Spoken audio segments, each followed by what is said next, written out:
Not leave a voicemail. All right, and it says we're live. Hello. All right, this is the sound check portion. Let us know how we sound, both myself and David. Wrong. Oh my God, hit the buttons. All the buttons. So let us know how we sound, and we'll be starting the show momentarily. Lunar Girl, who did you offend? Oh my God, you are the shining face of this podcast. We can't afford to have you offend people. That's what we're here for. I know, right? We need some semblance of, I don't know, something. Compassion or, giving a fuck. Right. Because clearly we have none of that here. Right. So, yeah. She's like the Omega of the group. Omega. Hunter. Tick. Rekka. Don't please leave the offending to the professionals. Yes. Everyone get a good look at whatever that is. So I can barely see it. What are we talking about? No, whatever Stone Bleed's icon is. I can't even. It's too small. Yeah, see it? Like even here. What is that? Is that like the Pharaoh from? But it looks like he's got something photoshopped on his head. I don't know. A cone of some sort. Anyway, we'll. All right. Sound is good. Mouths are moving, but all I hear is clicking. No. Is that Tom? Yeah. No, that was Scott. Okay. So now Scott's a jokester as well. Mm-hmm. So everybody's just a jokester now. It's like, everybody's gonna say click. Have you ever heard the story of the boy who cried wolf? Yes. Oh God, what a fucking day! All right. Yeah. If we sound good, let's fucking. It's 5:30. Let's get this shit started. All right, it's your toast. My toast. All right. Hunter, Tick, Rekka. You do that really well. I don't. All right, ready? Are we ready for the countdown? Yeah. All right. I was just waiting for you to do it, so you don't cut.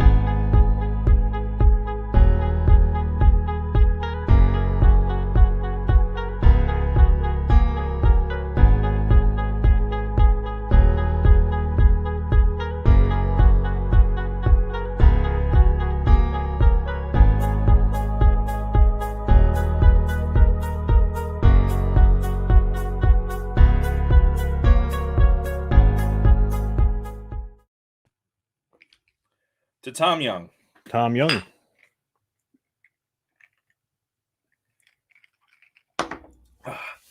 If you're following us on social media or following me on Facebook or anything, you probably would have saw that a friend of mine we weren't friends for long because of somebody I met when I got into this refueling squadron, but the dude was just a phenomenal human being and just really, really good personality and just a good person.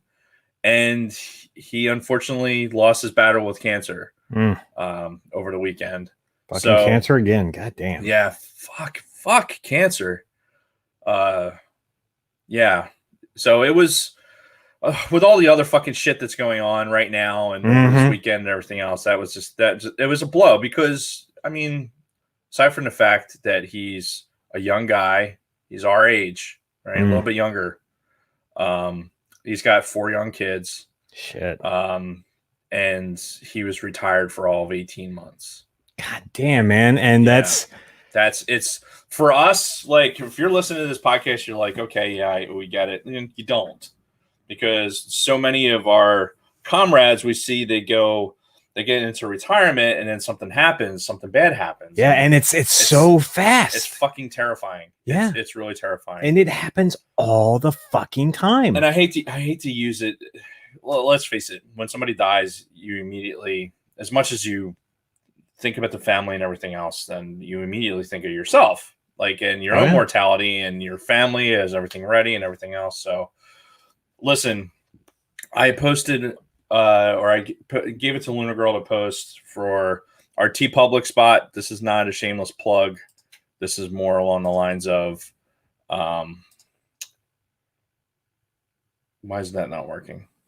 Okay, I'm going to click it again and then do things and then click here. Truncated silence can eat a dick. So I created a fuck cancer and Auerbash t-shirt on our TeePublic page. Excellent. So go to teepublic.com/user/the Sidebar Cantina podcast. Look for the link in our show description. Yes, and it will be there within our link tree. I'm putting our, because we've been lacking in that area for a long time, but I'm now putting our link tree every time we do YouTube and every time we post the audio. So it's in there, and our link tree will take you to everything. The TeePublic website being one of them. Excellent. And you know, if you have it in you, and the family has a GoFundMe, I can tell you as somebody who is retired, I know what the options are as far as, life insurance and stuff like that. So when any proceeds that we make off of this shirt, I'm going to put directly into Tom's GoFundMe. Excellent. I think I don't have a link to the GoFundMe, but you can find me on Facebook. You can find it, and if you can give something to a veteran, to a fucking amazing human being. He listened to the show. Oh. We had Star Wars conversations many, many a time. And yeah, he was fucking one of the good ones, dude. Fuck. So. All right. Well, geez. That being said, hello, everyone, and welcome to the Sidebar Cantina, the podcast where we talk about Star Wars, pop culture, shitty hotel Wi-Fi, or whatever the fuck we feel like talking about. I'm Mr. Jason Roskam. With me here each and every single week, the 3G to my LTE, Dave Martin. Hello, Dave. Wait a minute. I don't appreciate the implication there that I because of the implication. I somehow have less bandwidth. I had to think of something on the fly, so yeah, well, it was good. That's how I roll. But how are you? 4G to your LTE? Why not have it go all the way down to 3G? You're and is there a difference between 4G and LTE? Or do we want to have that conversation on another podcast? That's probably a conversation for another show. That's fair. So all right, let's skip the pleasantries, and I'll just ask you, what are we talking about today? Was there ever pleasantries? What? Pleasantries. This past Friday, the Bad Batch closed out for the season. Yes. So we're going to recap episodes, I think, 13 through 16. Yes, the last 4 episodes. Yep.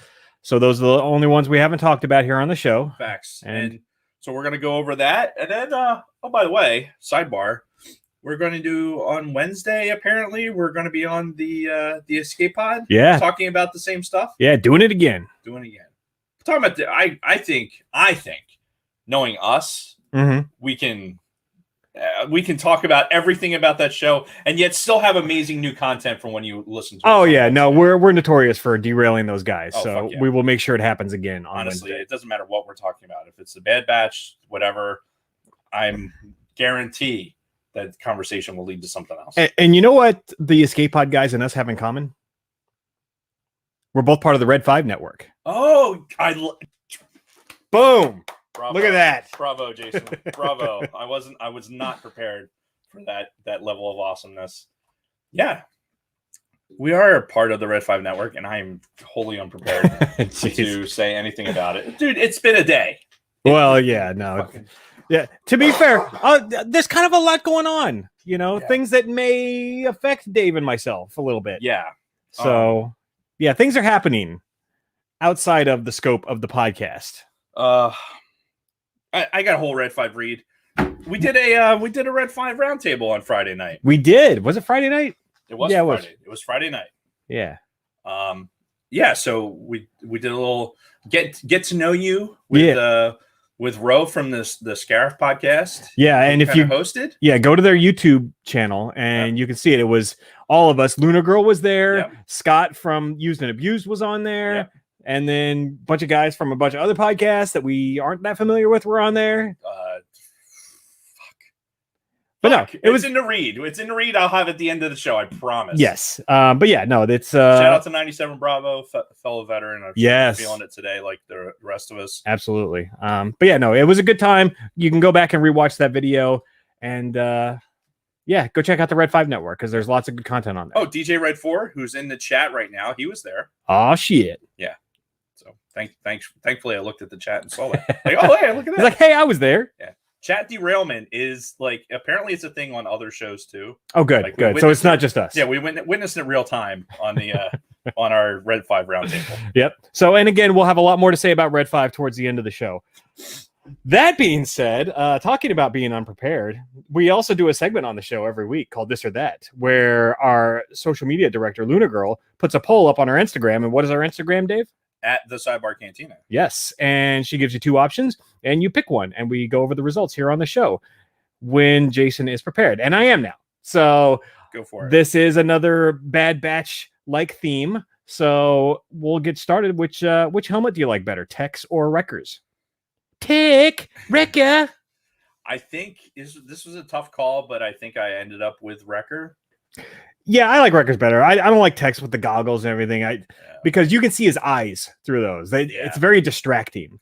I think. Well, and it's kind of an uneven shape, whereas Wreckers is more traditional, right? Like a traditional bucket as opposed to where it's like the stormtrooper mouth is just like open. But Tex is very old school clone trooper look, but the goggles, and I think it's meant to like signify like the nerd look with the glasses and everything, like Egon from Ghostbusters cartoon.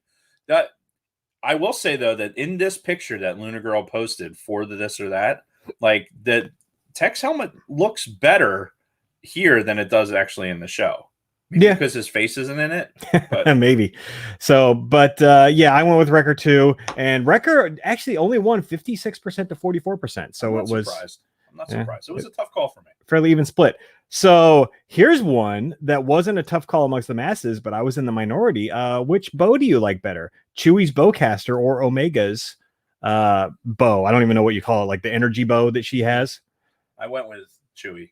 Okay. I went with Omega. Yeah. I actually really like her bow, and we're going to talk about it as we get talking about these episodes, but I like the story of just like the bow, her acquiring the bow, learning how to use it, and by the end, she's pretty damn good with it. Yeah, she's gotten stronger.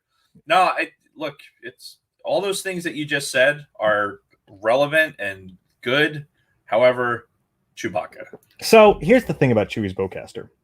I know people like it and all that, but it was never relevant until The Force Awakens.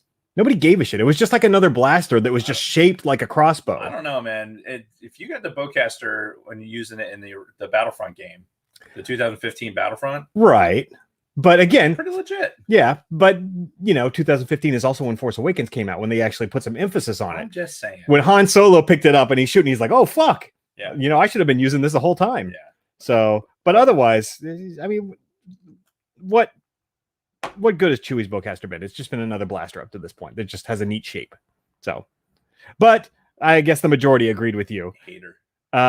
Chewbacca's bowcaster won 89% to 11%. Chewbacca's bowcaster was the first thing to get lost from that action figure, like immediately. Yeah. Like, oh no, that's gone. And it's a bigger it was a bigger fucking gun too. And you know what? DJ Red 4 made a very good point in the chat. How the hell did it take 40 years for Han to finally shoot the bowcaster? That's a good question. Apparently, Chewie never gave it up before. Yeah. So, lightsaber time. Yeah. The Grand Inquisitor's double spinning lightsaber or the dark saber. Dark saber. Yeah. I mean, I don't know what the numbers were, but it's got to be. It's actually not as skewed as the bowcaster one. The dark saber only won 75% to 25%. No, that's 75% of the people were at least right. Yeah. Conceptually, this spinning thing doesn't make sense to me. And you know what? It didn't work for them. Honestly. Well, unless they were using it as a helicopter. Remember, there were those moments where they'd be brrr, and then they'd use it as like a helicopter to fly away. It's like, what the fuck was that? Yeah, it's go gadget fucking lightsaber. Yeah. It was actually very silly. So anyway, the next one is we're talking about Mando and his weapons. You've got Din Djarin's whistling birds or the flamethrower. I think I went with flamethrower here. I did too, and the main reason why I went with a flamethrower was because it was part of one of the funniest bits of the whole Mandalorian. seasons 1 and 2, Right. where he's negotiating with the Jawas.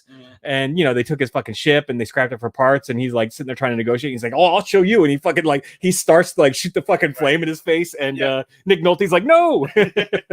Nick Nolte, no, and let's face it, it's part of the original Boba mystique, right? Is the flamethrower, and what's more intimidating than fucking shooting flames out of your fucking hand? Yeah. I'd rather be killed by a mini rocket than a fucking flamethrower. The thing that's just going to kill you straight out. All right, done. And oh, by the way, they're extremely rare and blah blah blah. No. Flamethrower, fucking use it whenever you want. Refill, good to go. Yeah, every time. Speaking of the sidebar, drink. So on last week, some point, have you seen those? Home Depot is selling. It's like a flamethrower to kill weeds. So Word. Basically, it's like so the one that Nick showed me at Home Depot.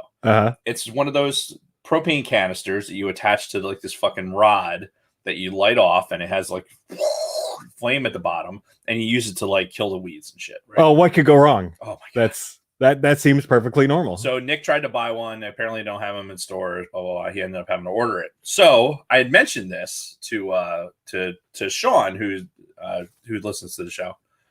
I mentioned it to him. He's like, "Oh, I have one of those." I'm like, "Really?" And we were meeting at the lodge for a thing. So I'm like, "Yeah, bring it."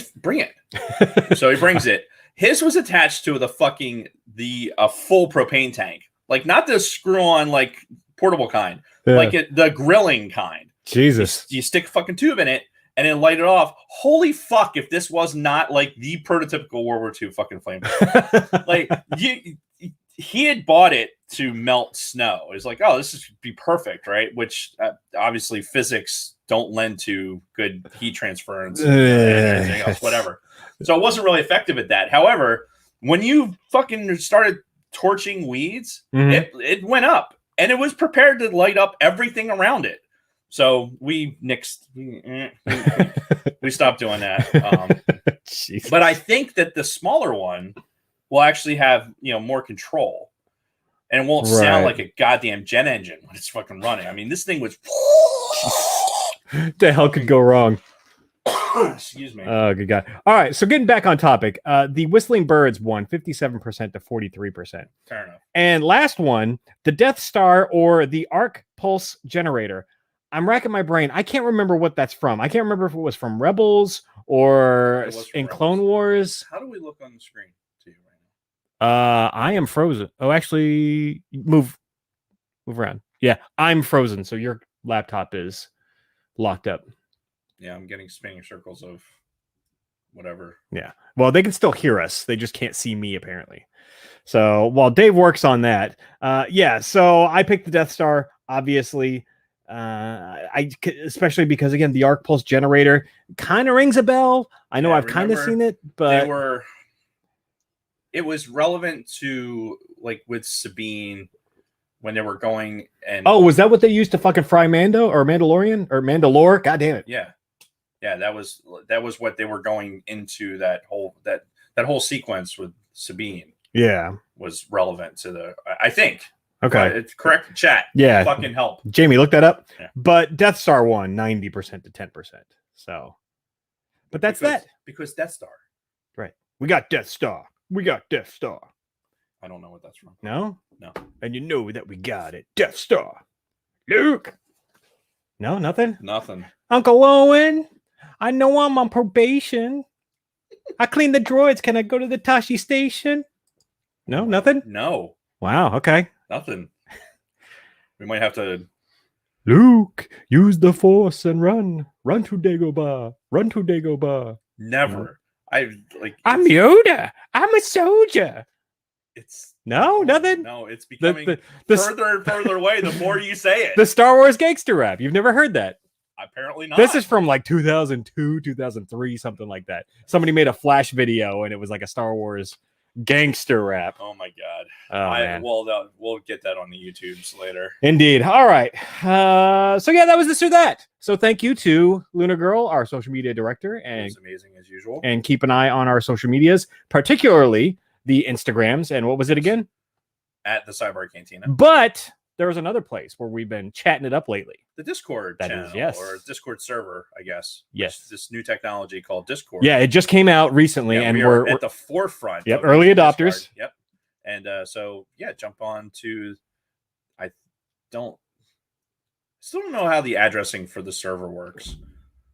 yeah, me either. So, and there's no search option for different shit, I don't think. So, if you want to be a part of the Discord server, find us on Instagram or Twitter. Luna Girl runs our social media stuff. Get a hold of her somehow, and she'll give you the link to the Discord, and you can get in there. I'm apologizing. I should have done this earlier. So, I've had a cold all weekend, not COVID, just a cold. It started last week. And it's just this congestion. I invite you to my house. We give you food. And what do you give us in return? You gave me COVID. Look, let's not rehash the past, okay? Right? What's done is done. I'm talking about the present. So talking is aggravating it. Oh, okay. Anyway. What's that? Agreed we need Lunar Live. Lunar Live? Yeah. Vickers is promoting Lunar Girl. So we had Lunar Girl on last week for this or that. Yes. We derailed already? Shit. It's what we do. They expect this at this point. Facts. We had Lunar Girl on last week to do this or that, and loved it. It was great. However, because of our mixer setup for the audio for the podcast, because this is a podcast, believe it or not, follow us on YouTube. YouTube.com/the Sidebar Cantina. The audio was fucked. Right, because the way we have it set up, we can only record the audio locally. Whenever we have guests or do anything remote, the only way that I can get the audio from that is to extract it from the YouTube video. Right. Which it's a pain in the ass to do, and then the sound quality isn't as good. It creates all kinds of editing problems for me. So as great as it was to have her on, we're not going to be able to do it every single week because of the timing with the editing. And we've been talking about for 2 years now replacing the mixer. Yeah, something we need to upgrade our technology so that we can actually get the input. Yes, we will need input, more input. We will make it work, but in the meantime, just have to appreciate Luna Girl from afar. Yeah, or when she makes her appearances on every other podcast, because she's really popular. Right? Yeah, because I mean, you can certainly get your fill, dude. That red. What phrasing? No, so we get on the Red 5 network conference call, right? Mm-hmm. And everyone knew Lunar Girl. Like David Jason are strangers. Lunar Girl knows everybody, knows whose wife is out of town, like that type of shit. And Jason and I are just like, okay, all right. Yeah. So they're an engaged group of podcasters, and we are thankful to be a part of it. Indeed. All right, we ready to get to our week? Yes, and that's how we ended up. We downloaded the audio from StreamYard. However, that sound quality doesn't necessarily meet our standards. Right. So, but again, our standards are high. Yeah, we're working on it. So standards are high. Indeed. All right. Getting into our week. So I've been bitching and moaning about my shoulder for a few weeks now. Paperwork for your week? Yeah, I've got my my diagnosis and the final report from my MRI. Okay. So I mentioned that the doctor told me my shoulder was fucked, right, and that I was probably going to need surgery. I saw the actual surgeon today because the doctor I talked to last week was a military doctor, guy on base. And so I saw an actual orthopedic surgeon today, this morning. Right. And he took a deeper look at my MRI. They took some more x-rays of my shoulder. And he basically came up with the fact that probably don't have to have surgery. He would rather me do a month or two of physical therapy first, get a feel for how that's working, and then take a look again and see if it's still bothering me and whatnot, and then possibly discuss surgery. But I brought my paperwork because this is basically what the doctor said to me last week when he called me, and I had no idea what he was talking about. So the diagnosis is, this is the final report from the MRI: impingement syndrome of right shoulder, non-traumatic incomplete tear of right rotator cuff, superior labrum anterior to posterior tear of right shoulder.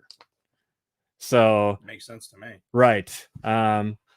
So, but that's what's wrong in the. We could break it down if you want. No, I mean, what no. anterior, posterior, and that what? Well, no, trust me, he took me to school on all of that stuff All today. right, well, good. Like he zoomed in on the MRI and he was going into details. Basically, he said I have a lot of wear and tear in my rotator cuff, like a lot of usage, like more wear and tear than somebody my age would have. Right.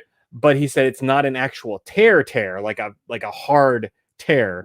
Right. So he would rather me do physical therapy, strengthen it up, take it easy for a while, Right. see if it'll repair itself before trying to do surgery. Which hand do you jerk off with? Well, I've been trying to shift more towards the left because I need to take it easy on the right side. Right. So it's weird though. It's like a stranger. So Have you ever had a stranger? Yes. You're talking to somebody who has the Lego hands. I mean, come on.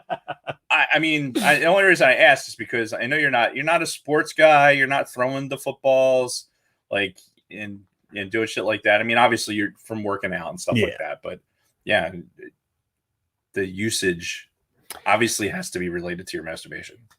You know what? I never thought about that, but that's altogether possible. Yeah. So we're learning. Balance it out. We're learning a lot of new things today. So besides that, I am starting to not sleep again. You know, there was a period of time, we talked about it last year, where I was sleeping like shit, and this has been a habitual thing for me. But for a good portion of this calendar year, the sleep issues were not a problem. Well, they seem to be back. Like, for instance, last night, slept for about 3 hours, woke up at 2 a.m., wide fucking awake. I'm like, there's no fucking way I'm getting back to sleep at this point. I tried 20 minutes later. I'm like, it's not happening. So I got up. I've been up since 2 a.m. Nice. Today. So that's why you look like that. Yeah, I believe it.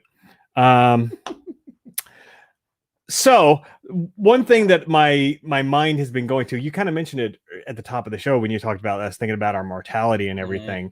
Is something that has been kind of like keeping me up at night, has been thinking about things like that. And a lot of this stemmed from a series of YouTube videos that I've watched recently. Well, but they're really good videos. Okay. It's from a site called In a Nutshell, but it's also Kurzgesagt. That's what this is. Okay. Kurzgesagt tech in a nutshell. And they basically talk about these very scientific or sometimes very philosophical topics, and they break it down in a very layman's terms type of. Okay, that's weird. And these very layman's terms types of descriptions about these things, and they go into a lot of astronomy stuff, right? And a lot of theoretical stuff, like what are the odds of an alien civilization existing somewhere else in the Milky Way, for instance. One of the videos that they recently did was they went into consciousness. They're like, what is consciousness? We as humans, we're aware of everything going on. We have a consciousness. We have, this heightened sense of awareness, and they kind of break it down how that came to be. If you believe in evolution and everything, right? Which was I found fascinating. Evolution?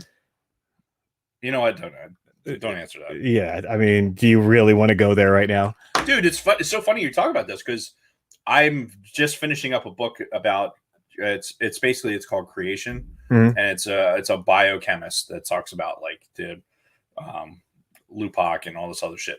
But it delves into like all these different like theories, either from a religious theory or from anything else, talking about timelines, how it was how the discoveries were made, how like early telescopes or early microscopes were used to fucking make these determinations. And it kind of like it comes to this peak of information, like you're getting to current day using electron microscopes and different technologies for radio dating. And it's fucking fascinating. Yeah, it really is. But it talks a lot about like it spent an entire chapter talking about Darwin. Yeah, and I love shit like that, and I've been really getting into stuff. And the best video that I've watched from this channel recently, it was titled "The Final Border," and it basically talks about what is the absolute farthest. If we have like the greatest leaps in technology, what is the absolute farthest that the human race can travel from Earth? And it goes into how the galaxy or the universe is still expanding, and it's increasingly expanding. Right. And basically, it's just not physically possible for us as humans to go outside of our local cluster of galaxies, because like we're in a local cluster of like 7 galaxies with the Milky Way and a bunch of others. And like even if we figured out like beyond light speed travel technology, that there's still no way we could get outside of that local. Yeah, because the universe is expanding at an increased rate. Yes. Like, so it's not like, oh, this is exploding and it'll eventually slow down. No, it's increasing. Mm-hmm. And, one of the things they talked about is how there's basically an event horizon, right? Where at some point, stars outside of our local cluster of galaxies are going to go outside of our visual range. Mm-hmm. Like every second, they said like thousands of stars in the observable universe leave our perspective forever. And we'll never see them again because of the expanding universe. And they said at this rate, it's going to take, millions of years. But at some point, nobody is going to be able to observe stars outside of our local cluster of galaxies. And any civilized species in our local cluster is going to think, because you can't see anything else outside of that, that is the entire universe. Yeah. They're going to have no concept of any of the other hundreds of billions of galaxies that were outside of our local cluster. Right. And they're just going to think that our one little section is the entire universe. Yep. Because, the light from all of those other galaxies has passed and had gone over that event horizon, which is fucking weird to think about. Yeah. Because then that leads you down all these other weird existential thought processes about the nature of the galaxy or the nature of the universe and where it came from and where it's eventually going. And oh my God, you can go down so many fucking rabbit holes. Dude, I've been going down these rabbit holes with like I said, with these books I've been listening to with astrophysicists and fucking biocosmologists and everything else. It really, it's I'm in a weird headspace because of it, I guess. Oh yeah, me too. And that's the thing. Like this kind of shit keeps me up at night now thinking about. So yeah, it's wild. And then more drugs. Yeah, again, the YouTube channel is called In a Nutshell, and if you want to find them quickly, just go or search The Final Border on YouTube, and that video will come up. And go watch it. It's really interesting stuff. Tom gave us an actual pronunciation of the Gazatron or whatever. Yeah. Hang on. Yeah, I saw that. I'm like, there's no way I'm going to pronounce that correctly. It's in there. It's pronounced. Oh, it's Stonebleeds. He says it's pronounced. It pronounces Kor-Kezat. Kor-Kezat. Okay, that looks right. Sure. But just again, search In a Nutshell, The Final Border. Yeah, that would be much easier. Shit. The last thing I had for my week is I mentioned this last week. I was playing the Old Republic. I'm still playing it. I've been mostly playing the auction house game, where that's the thing I always gravitate towards whenever I fire up that game, is just trying to make money. Even though I love playing it, I love playing the different classes. For some reason, I always gravitate towards crafting and fucking putting it up on the auction house and just making money. And I have a goal right now. I have a goal of making 1 billion credits. 1 billion credits at some point before I stop playing again. Fine. Yes, credits will do fine. And I'm currently sitting on 620 million. So I've got 380 million credits to go. Okay, well, so this makes a little bit more sense of why I get some cryptic text video of like, hey, Dave, go into your fucking Old Republic account, and I want you to click here and look and tell me how much you have. Yeah, like, it's related. I didn't. I'm going to save it for the post show. Right. Yeah, we'll do that in the post show. So stay tuned after. We'll see how much credits I'm sitting on top of. But no, I'm having a blast playing the Old Republic again. It was, dude, the level of detail in this game and the amount of work that they clearly put into producing this game at the time when this came out in 2011, it was the most expensive video game ever created. I believe it. I think they sunk like $200 million into it or some shit. It was in development for like 8-9 years, something like that. It was a long thing, and it's still going. 10 years later, and they're still adding new content. They just announced a new expansion that's coming out at the end of the year. Right. So it's still going. So and it's still time for you to get on board. Yes, exactly. And if you do get on board, hit me up and I'll let you know my character names and what server I'm on. Right. Oh, so one of the thing I was going to mention, which I meant to mention last week, is they do a lot of cosmetic armor in this game because, like I've always said, it's less about how well you play and about how good you look. In this game, because it's all about the appearances, which is obvious when you're walking around someplace and you're looking at what some of the people are wearing, just like, really? Yeah. Okay. And they release a lot of stuff on here that kind of pays homage to whatever's going on in the current Star Wars universe. For instance, when The Force Awakens came out, they came out with a vented lightsaber, the fucking broad saber. Right. You can get that now in the Old Republic. Right. They came out with last year or 2 years ago, they came out with the Mandalorian armor, that basically the same armor that Din Djarin wears at the beginning of Mandalorian before he got all Beskar out. Right. They came out with that armor. They just came out with the Forge Masters armor. You know, wow. the chick that makes the fucking armor. They came out with her armor in there. And just recently, they came out with a special unit trooper set of outfits, which is basically the Bad Batch, and 3 different helmets, which kind of resembles the Bad Batch helmets, even though it's not exactly like it, because they have to have some, you know, variants there. Yeah, because it's not like it's a licensing issue. However, it is crossing a timeline stream. Right, exactly. So, but clearly it's meant to be an homage to the Bad Batch. So I found all that pretty funny when I logged in recently. I'm like, oh, I see what they're doing there. Yeah, why not? Exactly. Yeah, this is where the hardcore Star Wars people are probably doing their gaming right now. Yeah. And of course they sell that on the in their marketplace, in the cartel market. So it's, you know, you can pay real money for that stuff. And I'm sure there's a lot of people that are take my money. Yeah. So absolutely. Another reason why I sent you that text message. But anyway, fair enough. So that's pretty much my week. How about you? My week sucked. Well, I mean, it's just, I had 2 things. Fuck cancer is one of them. Mm-hmm. Because God damn it. And so the wife has me, I go on a golf trip every year, right? Yeah. To the Carolinas, right? Yep. Carolina. So go down to Myrtle Beach with a bunch of my buddies. So this year it's like Columbus Day weekend, like doing a kind of a long weekend thing. Mm-hmm. So and I haven't played any fucking golf this year. Like I barely played last year because of COVID and fucking everything being shut down. And so, and golf is one of those things that I do to get out. I like, it's a way for me to get outside, do something that's competitive, but doesn't have impact. Mm-hmm. You know, I'm not running. I'm not trying to hit. You know, it's just me, the ball. Unless you're Happy Gilmore, you get that running start. Yeah, no, I would herniate myself so quickly if I try to do that shit. So Kathy's like, hey, you got the golf trip coming up. You haven't played any golf, so let's go hit some balls or do whatever. So, she plays? No, oh, not really. She goes to the driving range, and she's like, is it more to just spend time with you kind of thing? Yeah, I think so. No, I think she's super competitive. I know you don't like get that. You probably don't pick that up from her, but she's super competitive, and I think she wants to like be able to really play the game well. Uh-huh. And I can't. Historically, I can't teach, like, my kids can't teach them to play golf. Like, I can coach any kid, right? My own kids and my own immediate family, not so much, because Coach Dave's a real dick. Right. And the kids don't necessarily respond very well to that. So I'm not, I'll do this, try that. But like, I think, if she really wants to pick the game up seriously, we'd have to pay for lessons. And I've been playing since I was 8 years old.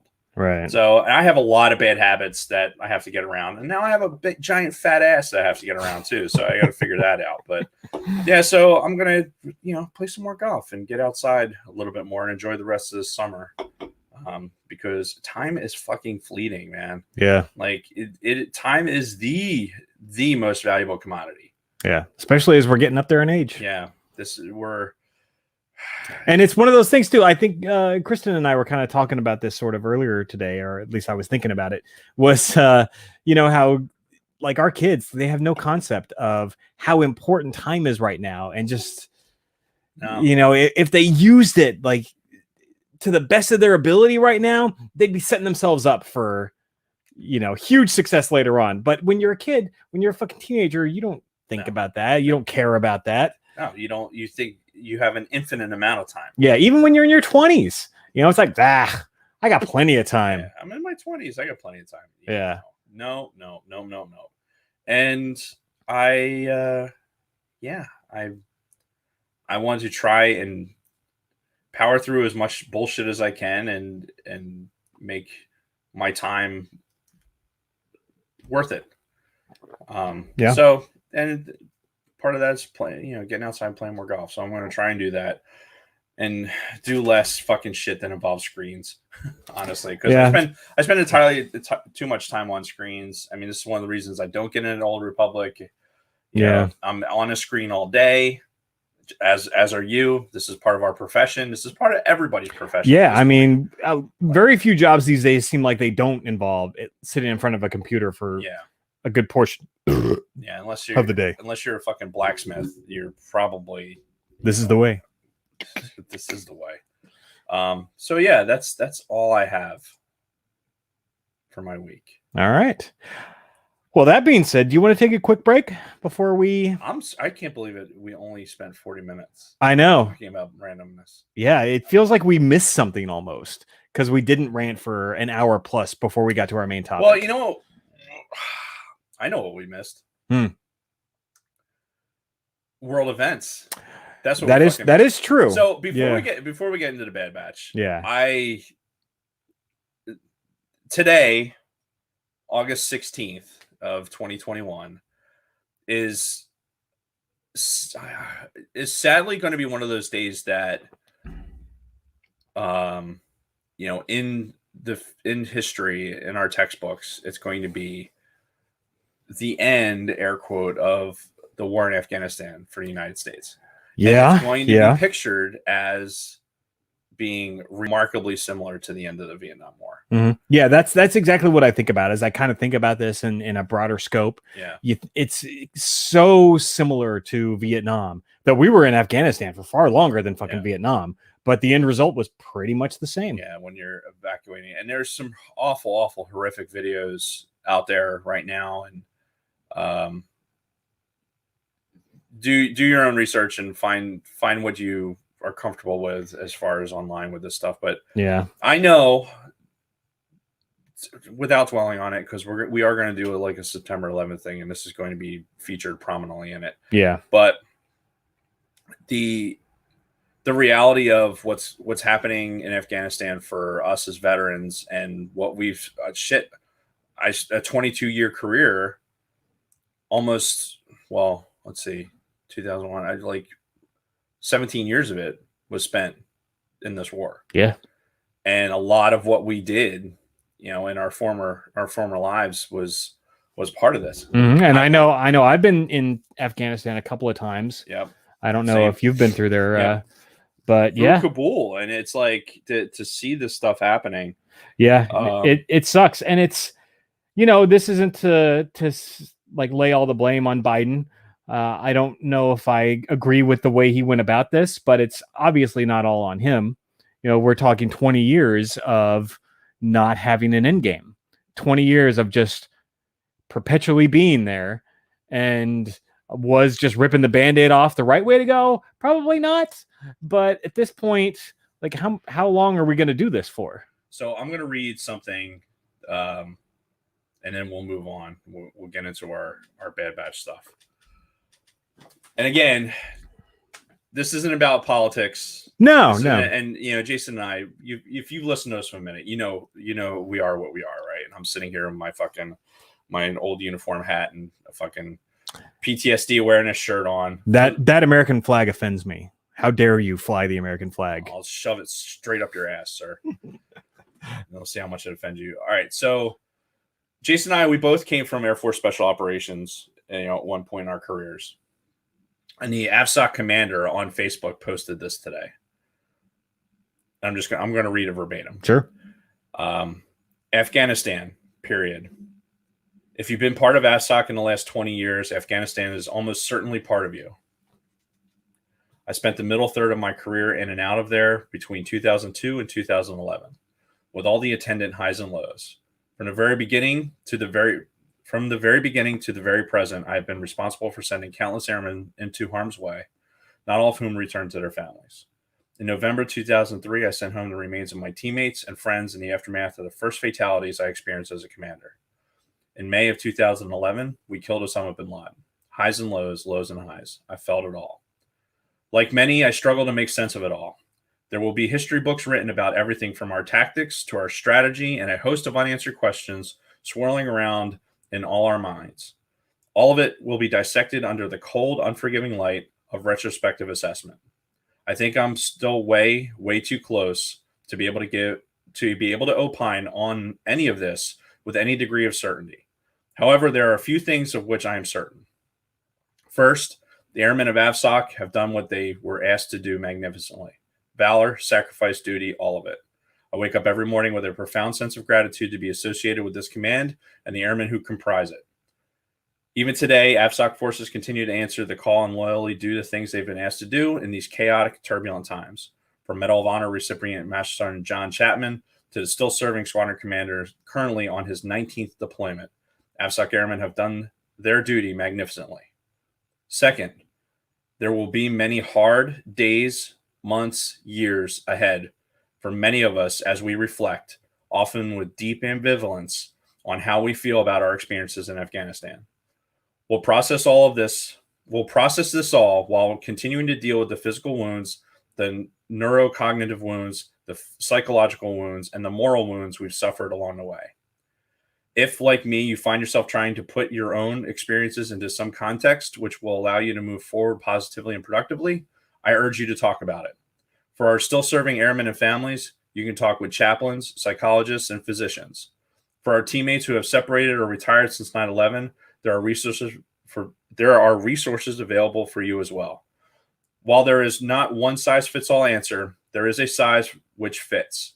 If you can't find resources through the Preservation of Force and Families program, the Veterans Affairs Administration, the local chapel, the mental health clinic at your servicing medical group, the Airmen and Family Readiness Center, or Military One Source, ask your chain of command or message me directly and let us help you find the right avenue.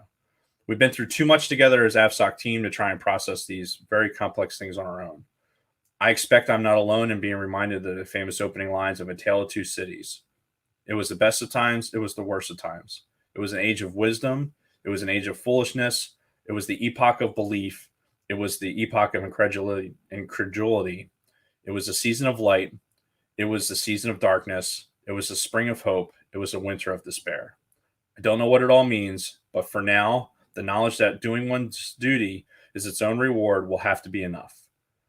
And again, these are the words of the current AFSOC commander, whose name's escaping me right now. I'm trying to find it. Yeah. Yeah, no, and the thing I think about too when I think about what's been going on over this last week and us kind of, pulling out of there and the Taliban very quickly taking over is the 2,300 airmen, or not airmen, but 2,300 U.S. Military members that lost their lives over there. The 25,000 people that were injured over there. What was all that for? And there's no immediate answer. Yeah. It's the words that I read, when I read them this morning, I felt were really impactful, not just because we were part of AFSOC, but I think all of the military members, regardless of your service or your, what command you're in, the Air Force, Army, whatever, I think all of it comes from a warfighter's perspective of like, what does it all mean? Yeah. At the end of the day, what does it all mean? And those were the words of Lieutenant General Jim Slife, who is the current Air Force Special Operations commander. Yeah. And you alluded to it before. 3 weeks from today, September 6th, we're recording our September 11th 20-year look back episode, and we'll definitely go into more details, like who the fuck knows what's going to happen over the next 3 weeks. It's going to be out there. It's an interesting time right now. I think you have to remember that we're witnessing history here. Yeah.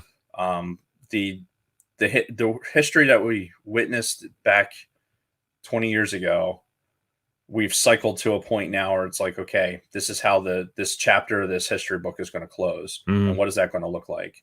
And at the end of the day, why I read something like that or even bring it up is that you probably know a veteran that served in Afghanistan or Iraq, because we talk about Afghanistan, but Iraq kind of fell in the middle of this. And yeah. I don't know that any one of us could say that it was just one thing or the other. No, I know us from our experience, we circulated among those and other areas of responsibility. Mm-hmm. So, and some people, they went and they deployed multiple times and only went to Afghanistan, or they only went to Iraq.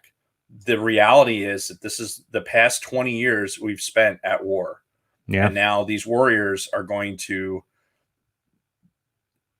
they're going to need to be able to reach out and talk to somebody. Yeah. So do it. Yeah, and I can only imagine what they're feeling right now, honestly. So, but that being said, I think this is a good time to take a break. Yes. And then come right back. Let's have a pee break. Yeah. We'll put on some positive vibes and talk about Bad Batch. I'm sorry, The Bad Batch. Yes. Right. Well, I mean, either works, but the official title is The Bad Batch. But we would accept Bad Batch as an answer. Will we, Jason? We will. All right. But before any of that, we're going to take a very quick break and be right back after this word from our sponsors. Do you want to go first? Do you want me to go first. All right. I'm going to turn on the AC real quick while I'm going. Cool it off a little bit in here. It's getting hot. It's getting hot in here. So hot. Don't take off all your clothes. I am getting too hot.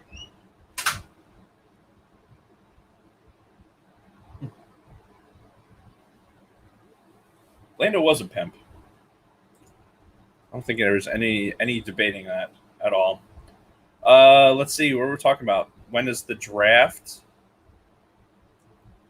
I'm assuming that he's talking about fantasy football draft, which is Sunday, September 6th at whatever time. I don't know. I forget what time. Probably somewhere around 6 or 7 o'clock in the evening. We'll be Jason and I will be remote, but we'll be live streaming it. I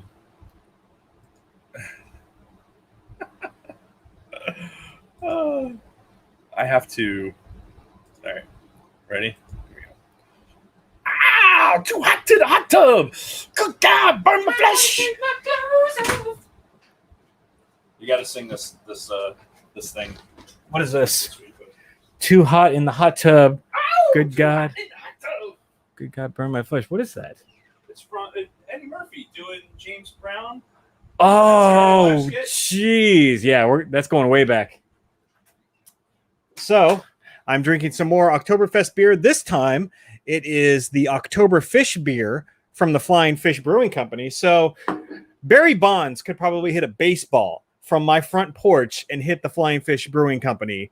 It's like literally half a mile that way. So, we live right next to this brewery, which is awesome. They have some really good stuff. Like, some of their seasonal beers are really good. Again, not the best Oktoberfest beer out there, though, because I still say the Sam Adams Oktoberfest is the best.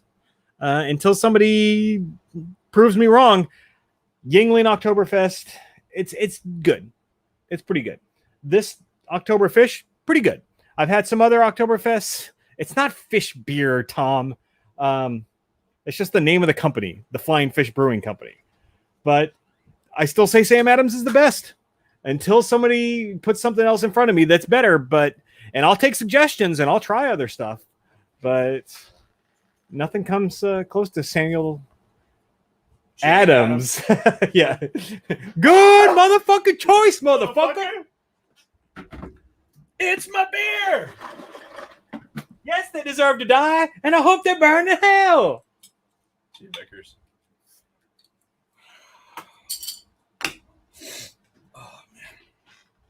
Oh, need that Motrin to kick in. Oh, yeah, that was something the doctor told me today. He's like, you have a lot of anti-inflammatory? Like, you have a lot of Advil and stuff? I'm like, am I just supposed to pop that stuff, like, constantly throughout the day? Like, oh, fuck. Yes. That doesn't seem right. Just randomly pop Advil just to keep the inflammation down? Yes. Oh, all right. I mean, you're the drug guy, so you would know better than me. Like, drug guy notwithstanding, like, anti-inflammatories work. It's not a narcotic. It's not habit-inducing, although I can't really walk around very well without it.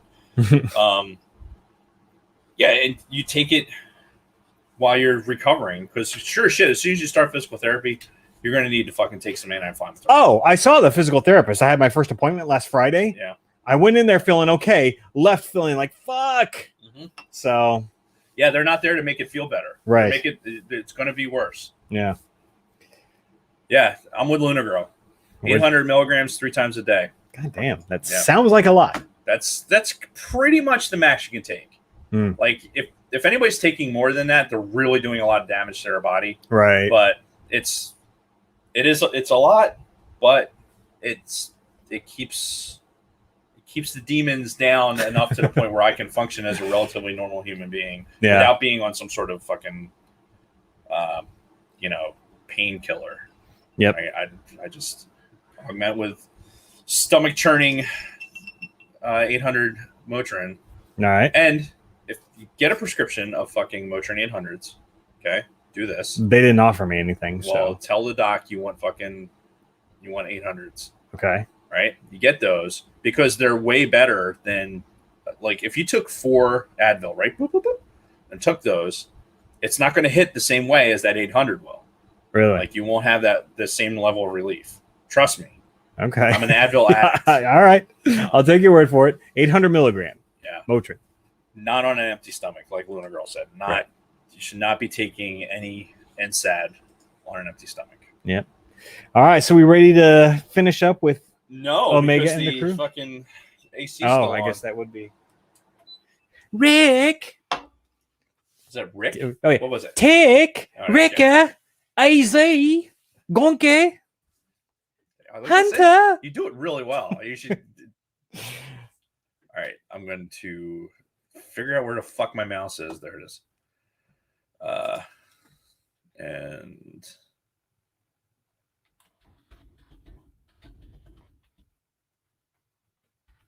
you good? You good now? Yeah. No, I just wanted to bring something up before you All right. clicked anything. Do it.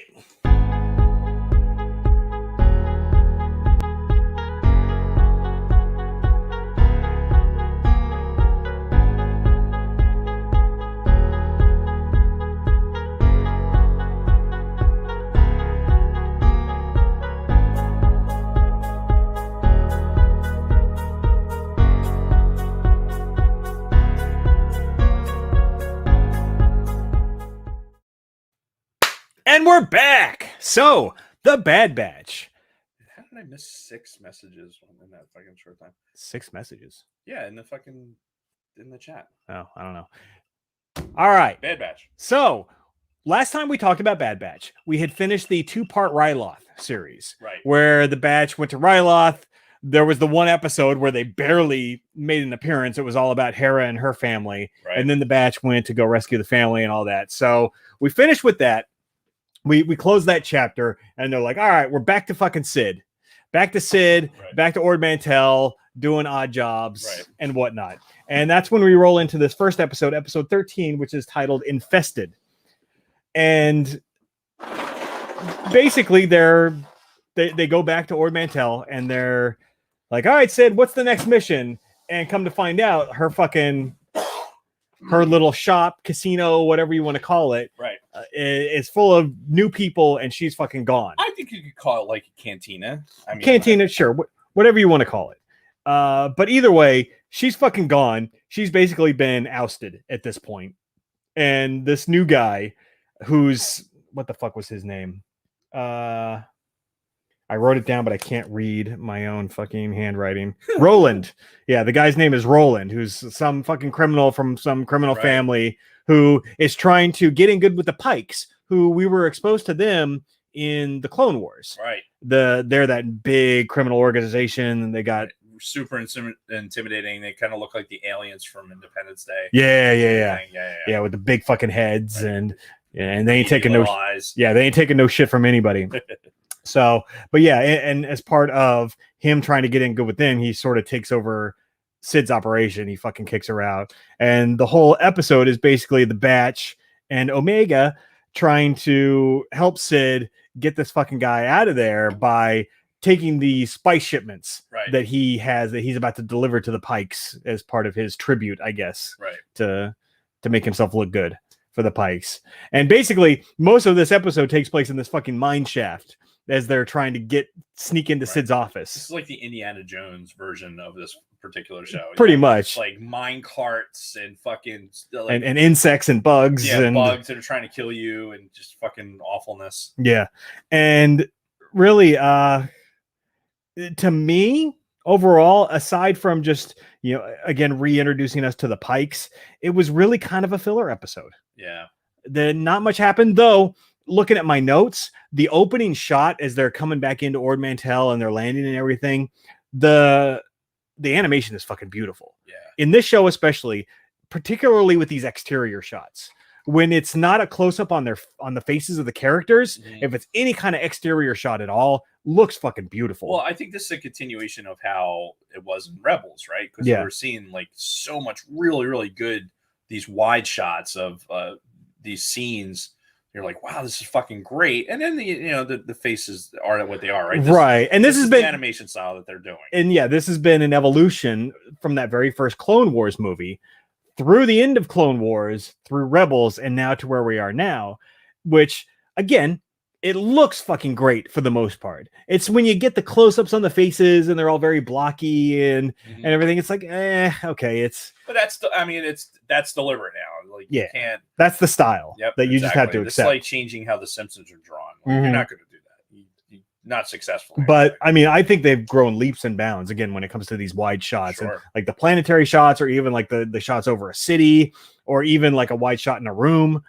Looks phenomenal. Like, these animators are doing a great job. Yeah, and this episode in particular with Roland and this crime syndicate and everything else, I think it shows the, you think Sid is this warlord, but really she's just another drug dealer. Yeah, pretty much. Who has her own fucking side shit going on, and has a soft spot for these fucking dudes who can do all this work for her.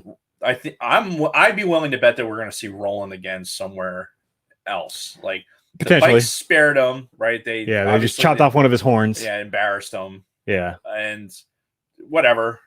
I just think that we'll see it again. And plus, it was like, this is showing. I can't do your version of Omega. This is Omega showing like this. Oh, I'm friendly with everybody. Like, I can win the hearts and minds of anybody. Yeah, and because we talked about it last time we talked about Bad Batch. She's like truly the heart and soul of this group. Right. She's, if she were a Jedi, she would be just like the most noble fucking Jedi out there, right? If you were an ice cream, you'd be pralines and dick. No, but I mean, she basically has that whole doing what's right no matter what mentality, because the rest of the batch, they're like, all right, well, fucking Sid's gone, so we're out. What's next? And Omega's like, no, we have to help her. We have to help her. And so they're like, all right. Your Omega's starting to turn into Cartman a little bit. And then of course she even made that bond with Roland, right, as they were being held by the Pikes while the rest of the batch was going to get the fucking spice, which that was a whole fucking that screamed filler to me when they're getting the fucking spice out of the mine shaft, right, and it fucking drops as they're getting attacked by the bugs, and they're like, well, fucking, they don't have it anymore, so let's go. They go back and they're like, no, go back and get the fucking spice. So they're like, all right, now we gotta go. Damn it! It's like, then they gotta go back into the fucking mines, and it's Benny like, Hill music starts playing. Right, exactly.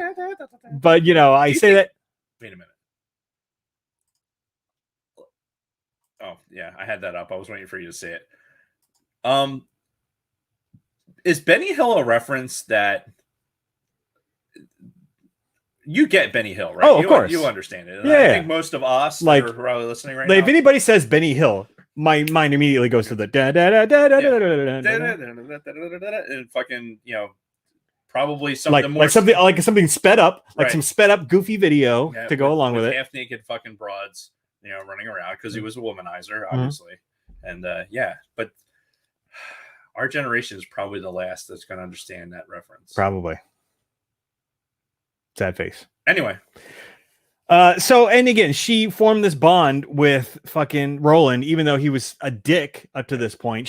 Because she sees that humanity or that good in everybody. Dick. And so again, like, that's really the only thing that came out of this episode outside of some good fan service, was again showing that side, that empathetic side of Omega, and her ability to, like you said, empathize with anybody and form that bond and that relationship. Otherwise, very filler episode overall. Yeah.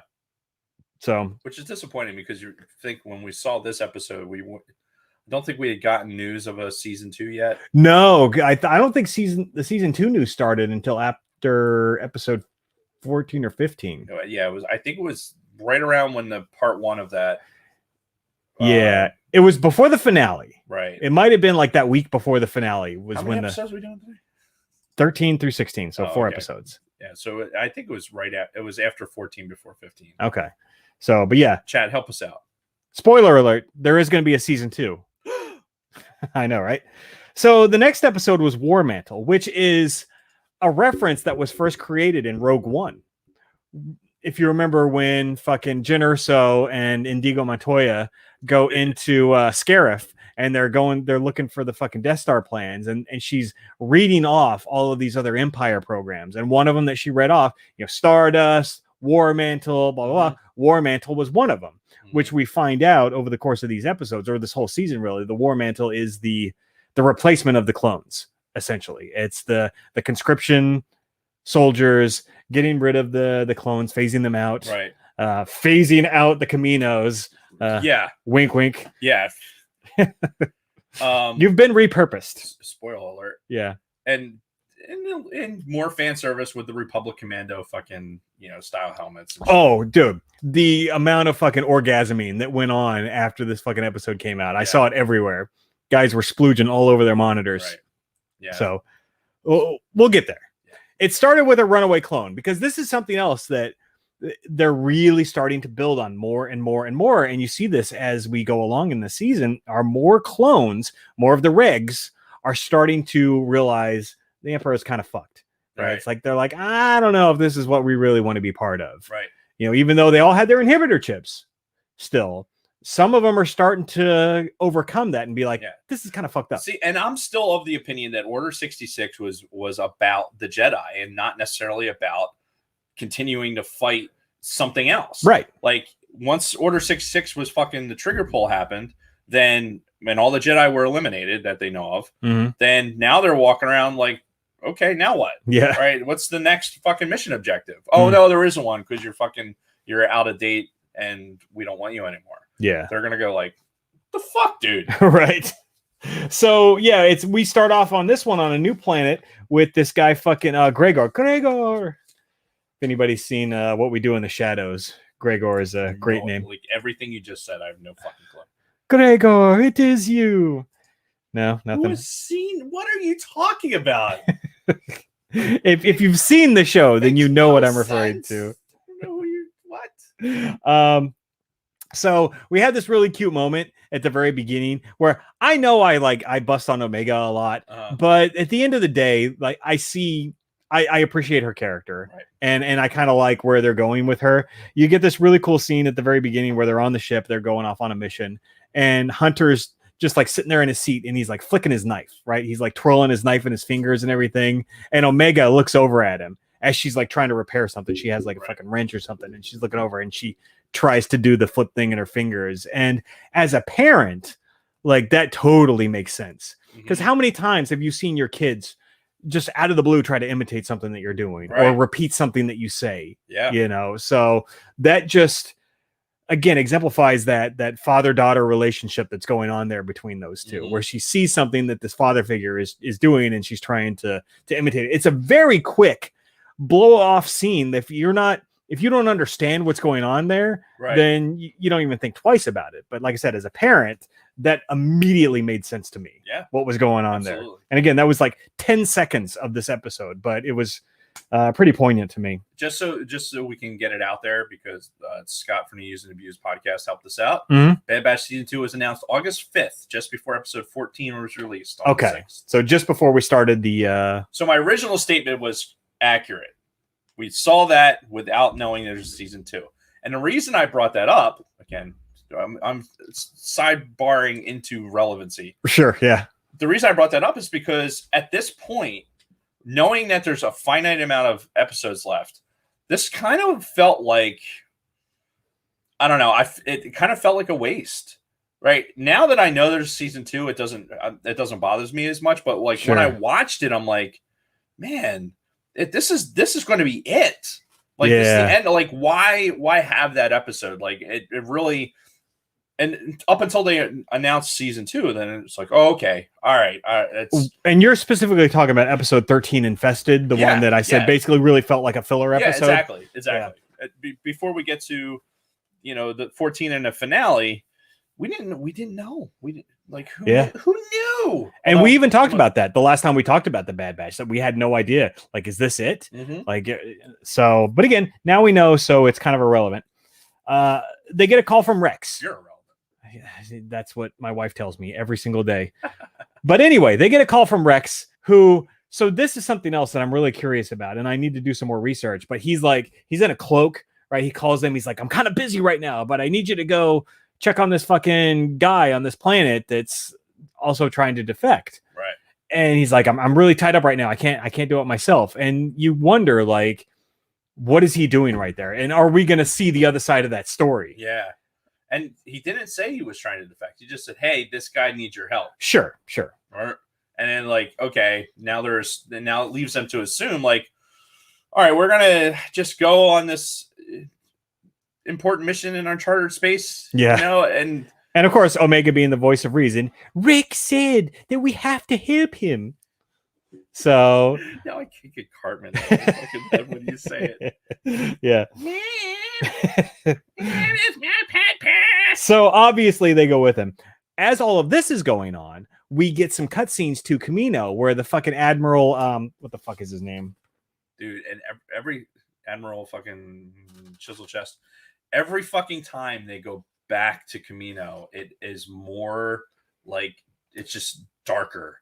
It's looking more and more like Kabul every time. Oh, God. Yeah. But it's when they go back to it, it's like, you know, the end is drawing nigher. Right. For it, because they're stacking everything up. It's getting dark. There's fucking ominous spaceships and shit like that. It's just like, fuck. But they do a great job of it. And we're talking about the exteriors. That's one of them. Like when they do this flash over back to Camino with the Admiral. Yeah, Admiral Rampart. Yeah, Rampart. Over ramparts. Yeah. And, you know, he's having a conversation with, I think it's Crosshair at this point.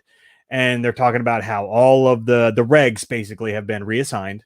And they're like, all right, get them all out of here. You see a scene where there's still some kid clones.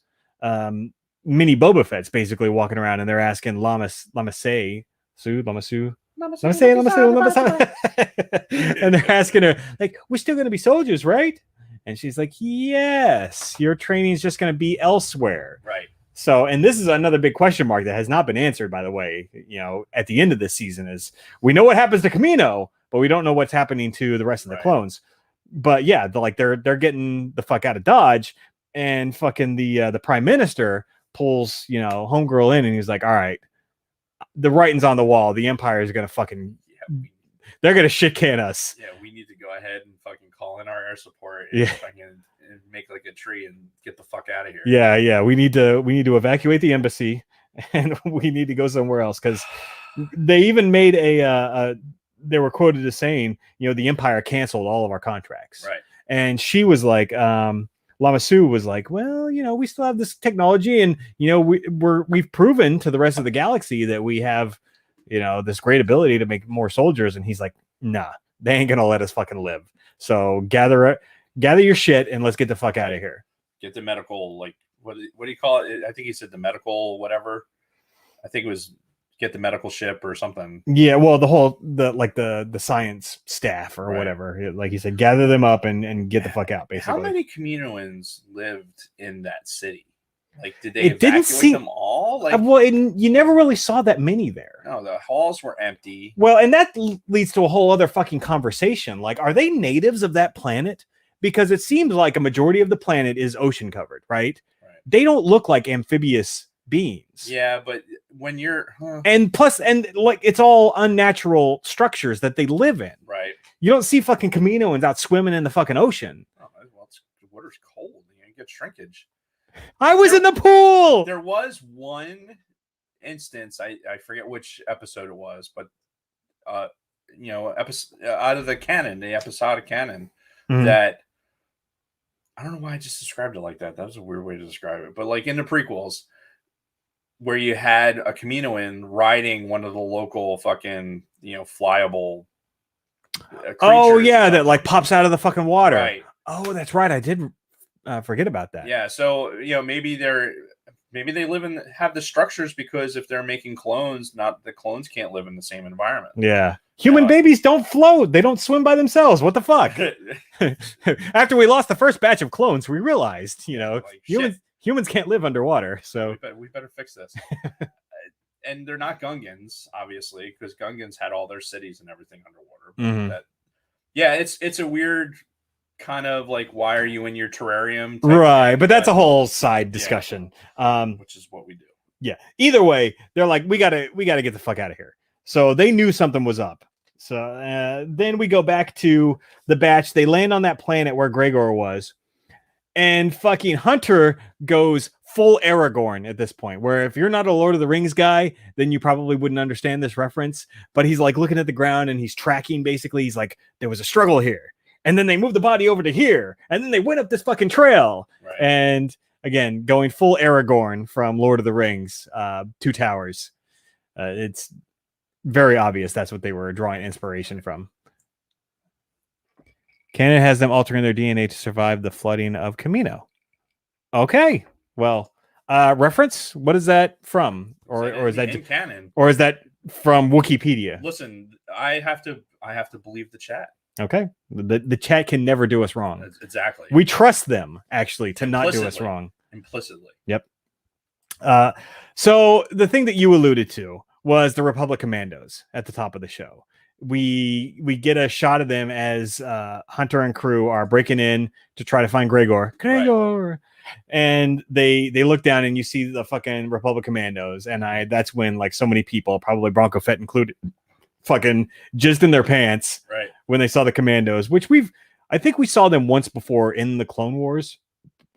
But again, we're seeing them here, and we're seeing them with actual stormtroopers. Right. Because as it's revealed later on in the show, the Commandos are training the stormtroopers, the conscripted soldiers, right?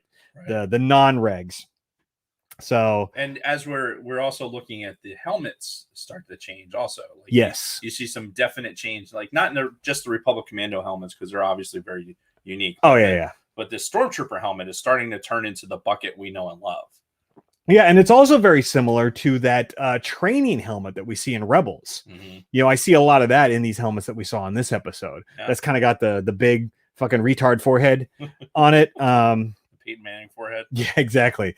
So they get inside the facility, inside the secret base, and it's very Empire. It's very Death Star looking. You look at this, and it's that dark, basically Death Star interior design. As they're walking through this, they could have been on the fucking Death Star at that point. Like you hear, dun, dun, dun, dun, dun, dun, dun, dun, dun. Yeah, they break out Gregor, and they mention TK troopers. They're like, oh, these are TK troopers, which immediately brings you back to TK 421. Right. Why aren't you at your post? Yeah. And I think subtle nod means, right? This is the subtle nod too. But it really is like, this is Filoni. Once again, like acknowledging the fact that there's some hardcore fucking Star Wars nerds watching this, and they're going to love it, and we do absolutely. I love the idea that they're like, how did the TK bit come about? Like, there it is. Okay, it's yeah. So it's woo. Yeah. You did. That was such a. You got to. It's got to be timed properly. Gotcha. And don't miss. How did you miss? I've had a few drinks already. All right. Anyway, can't even continue now. And screwed it up. One thing that Gregor mentioned was that they were basically training their replacements, right? This is when he was discussing with the batch, like what the fuck he was doing there, what the Commandos are doing, and how they're basically getting ready to replace the clones. Mm-hmm. So, which we already kind of knew as the audience. Now the batch is starting to realize, like, fuck, okay, the Empire is gonna just shit can all the clones one way or the other, right? And use any of the more useful ones to train the new soldiers. Yeah. Makes you wonder too, if you had a chip implanted, which we probably do, right? I mean, we spent our entire time. I mean, we did get the COVID vaccine, where depending on who you listen to, we might have microchips in us just from that. I feel like the first generation microchips were probably involving anthrax shot. But regardless of that, if you had a fucking chip implanted in somebody's brain, you would think you'd have a like, all right, here's this meltdown mode, or like execute order 69, and then it just fucking like turns their lights out. I mean, fries her cortex. That could still be a possibility. This is true. Quite frankly, because this is something I was going to table until the end of this episode, but we still don't know what they're going to do with the rest of the clones, because we know there's still probably a couple of million fucking clones out there. Right. And as these episodes go on more and more, you're seeing more of the fucking clones kind of questioning what the fuck is going on. Imagine rolling into season 2 with fucking like a youngling style slaughtering of the fucking the clones. They're going to have to address it one way or the other. Bodies at the floor. Let the bodies at the floor. Like, legitimately, what I thought that they were setting up for was leaving all the fucking clones on Kamino as they, you know, they obviously shit wreck fucking Kamino City. They obviously had some intent of using them for their. I'm sure they have a reason to keep them around, probably just because they don't have enough conscripted servants yet. Yeah, to do it. So we'll see, and I would imagine we'll get these answers over the course of this series, however many more seasons this goes. That's with the bull, you get the horns. Indeed. So they get Gregor. They're trying to escape, and they come to the standoff. So there's a moment where they have a standoff with one of the commandos, right? Who has some very distinct markings, and they are the distinct markings of a commando from the Republic Commando series, right. Named Scorch, right? So this is where everybody lost their fucking minds, because I guess he's a very popular character in both the game and the books, because it's the Delta Squad that these Republic Commando books and whatnot are based around. And regardless of not having read the books, I have played the video game. Yeah. And, you know, people fucking love the character. And I guess when they saw him, and it was a very brief appearance, they're in a fucking elevator, the batch and fucking Gregor, and the door opens and it's a bunch of the stormtroopers and then one commando, and he turns around and it's Scorch in the fucking armor. And then like they have a battle with him where he takes like fucking 5 stun shots and he's still up and fighting. Right. So, and I guess people lost their shit. I'll bet they did. Nah, I'm gonna let that go. So when you see shit like this, right? Say you're watching it on your phone, or like an iPad or something like that, right? And you're like, oh man, I have fucking Disney Plus. I want to pause this and fucking take a screenshot of it so that I can be like, hey, look who's in this thing, right? Yeah. Disney will not let you fucking screenshot. Ah, you bastards. So I did that for like when we were prepping for the last Bad Batch episode, right? I had fucking screenshotted a bunch of things because I wanted to refer to it for the show. Yeah. I go to look at the pictures, they're all blank. Ah, black screens. You like, fucks. You fucking Disney cocksuckers. Like, why just let me fucking screenshot it? Don't make me go on my TV at home and fucking take a picture of it with my camera because you don't have technology to fuck that up yet. Yeah. And then it'll look like shit. Just let me enjoy this. Yeah. Anyway. Yeah, it's not like we're reposting the whole fucking episode. Right. On a fucking torrent or something. Yeah, I'm going to take individual screenshots of each frame and then stitch them all together. And then, print them out on paper and then have a little flip book. And it's like... That would be fun. That would be fun to do. just see how many fucking pages that would have to be. To get the whole episode? That would be a lot. Mm-hmm. That fucking stack of papers would be like this. Still believe they'd have that technology. I believe that. What's that? The technology to prevent you from taking a picture of something. Yeah, I wouldn't doubt it. I wouldn't either. Well, we never had the discussion about Apple and the whole within one of the next iOS updates. They're going to start scanning everybody's phones and iCloud for questionable content. So ditch all your fappening fucking pictures. Well, I mean, for now, it's under the guise of a legitimate purpose, but it's such a slippery slope that they're going down. Ugh. But yeah, no, you're right. So they're fighting their way out. Hunter essentially gets separated from the group. They're getting medevaced out. Right. Hunter's trying to get onto the fucking ship too. He gets fucking knocked over the ledge and he basically rolls down a fucking hill and gets surrounded by the regs and the rest of the people on the planet while everybody else in the batch is fucking blasting out of fucking Dodge. And he orders them, like, get the fuck out. Like, so Mega's like, oh, no! Hunter! We have to go back! That's definitely Cartman. We have to go big. So yeah, they get out of there. Fucking Hunter gets captured. We go back to Camino, and fucking Admiral Rampart confronts the Prime Minister as he's about to leave, and he's like, "So, what you doing?" Yeah. What you doing over here? Yeah, he's like, "All right, well, we're gonna go ahead and take your main scientist. She's coming with us now. And you guys just fucking because we need scientists, not ambassadors. Yeah, or not politicians, or diplomats or Not politicians, diplomats. something like that. And the door shuts, and Yeah, pew pew. he's fucking done. Yeah, So that's that. fuck that guy. Yeah, pretty much. Yeah, he was fucking right in the ear. And then the last scene is Hunter in a jail cell, and up walks Crosshair. So Crosshair enters, and he's like, "I was hoping to have the whole crew, but you'll do." And boom, end of the episode. Which I thought was holy shit. Yeah, that was my last note for this episode too. Great fucking episode. That was a great episode, and it teed me up for what I thought was going to be what it has to be a pretty fucking amazing finale. Right. Which, spoiler alert, I wasn't that impressed. Well, so okay, well, we roll into the finale, which was two parts. Right. Episodes 15 and 16. 15 being Return to Camino, and 16 being Camino Lost. Camino Light. No, Camino Lost. No, Camino blown up. Well, yeah, it is Camino Light. They're lit on fire. They've got a lot. Yeah, they've got a lot less at the end of this episode than they had at the beginning. We'll just say that. So, what? So, just real quick. Sure. If you're on our Discord channel, apparently there is a side chat over on the Discord channel for in-show chat, and there is a very disturbing image of semen flying through the air and landing on the wall. The pictures, teddy bear. It's wow.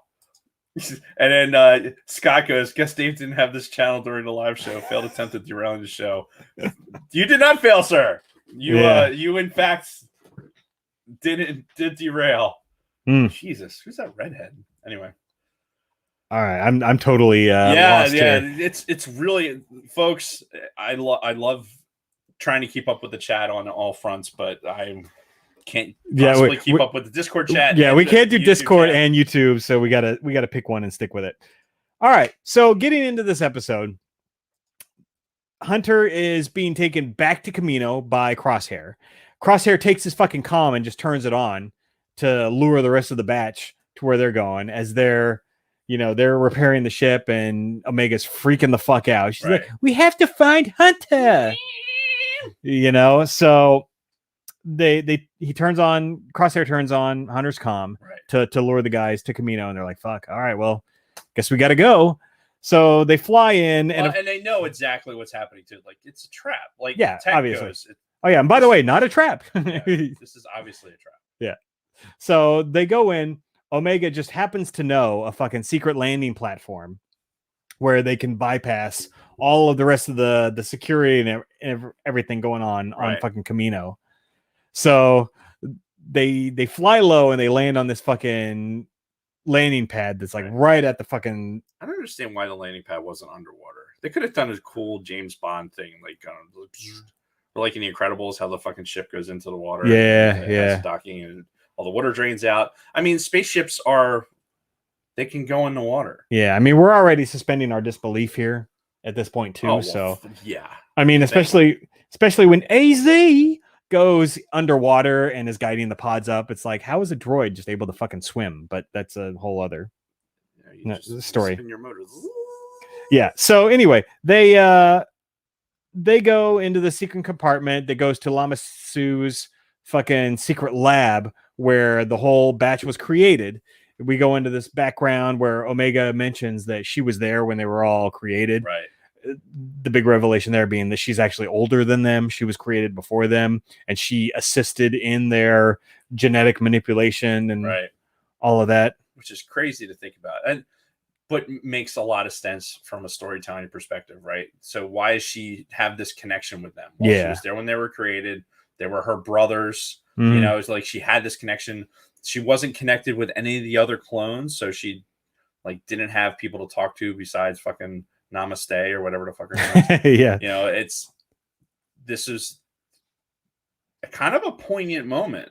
Oh yeah, yeah. And they spent a lot of time on this too. A lot Yeah. of time on Omega just kind of like glaring over the whole Right. room, Talking less, just fucking her obviously absorbing the particular moment, which I thought was actually really good. Yeah, no, it was. And then of course this is where they came across AZ and the little fucking floating droid, which I believe we saw him at the very beginning of the season when, you know, they were all on Camino. Yes, they did. AZ was there when I'm sorry. Isaac Sipe in the chat. I was describing what the picture was in the chat, and then Isaac Sipe pops up with, "All right, where's the Discord link?" So yeah, and Lunar Girl has sent it. So excellent. So that's how you get into our Discord. Yes, airtight is airtight. Indeed. There was another mention of the TK troopers in this episode. Ultimately, they make their way to the right below the training room. Because if you remember early on, I think it was probably fucking episode 1, they put them through the fucking training room on Camino. With Tarkin, like, basically testing them. Yeah, and it was the droids that are very similar to the fucking death troopers that we see in The Mandalorian. Yeah, it's like a mix of the battle droid and the death trooper. Yeah, very, very similar to that kind of a droid. So they end up underneath there. They're like, oh fuck, okay, they're gonna expect us to come through the main doors, so we'll come up through the fucking elevator shaft. They'll never see it coming. They go up the elevators and like there's everybody right there. Their guns just aiming right at them. Like, well, fuck.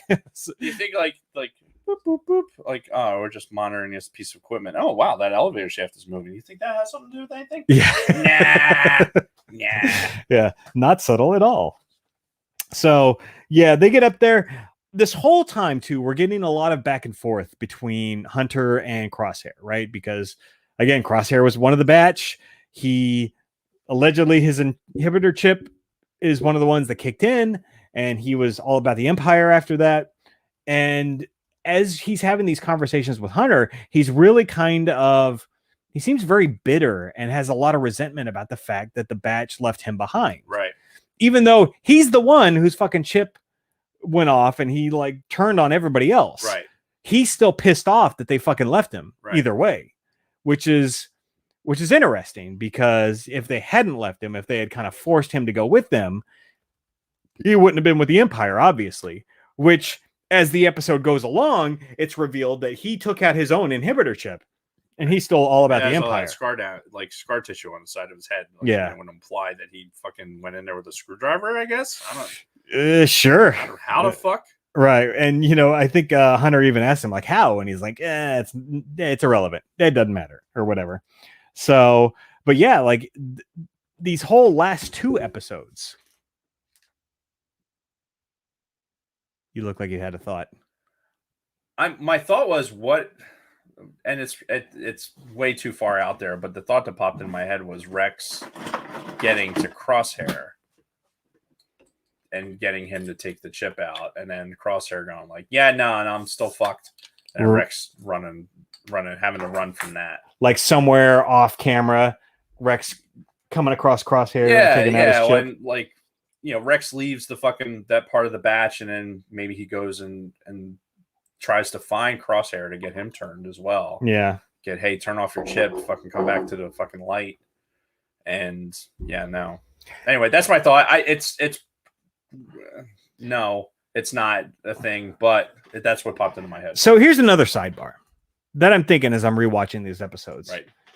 As they're trying to sneak through all these fucking Imperial facilities and blend, or not even blend in. They're not trying to blend in, and that's the problem. Wouldn't you think episode 2, when it was apparent that they were not on the Empire side and they were working against the Empire, one of these fucking sets of clones that you fucking killed, take their armor, and then whenever you have to sneak into a fucking Imperial base, put on the fucking clone armor that you just stole. Why? You sound like the clones. You know everything the clones know. Why not just dress like them to much easier blend in and not have to blast your way through every fucking facility that you go to?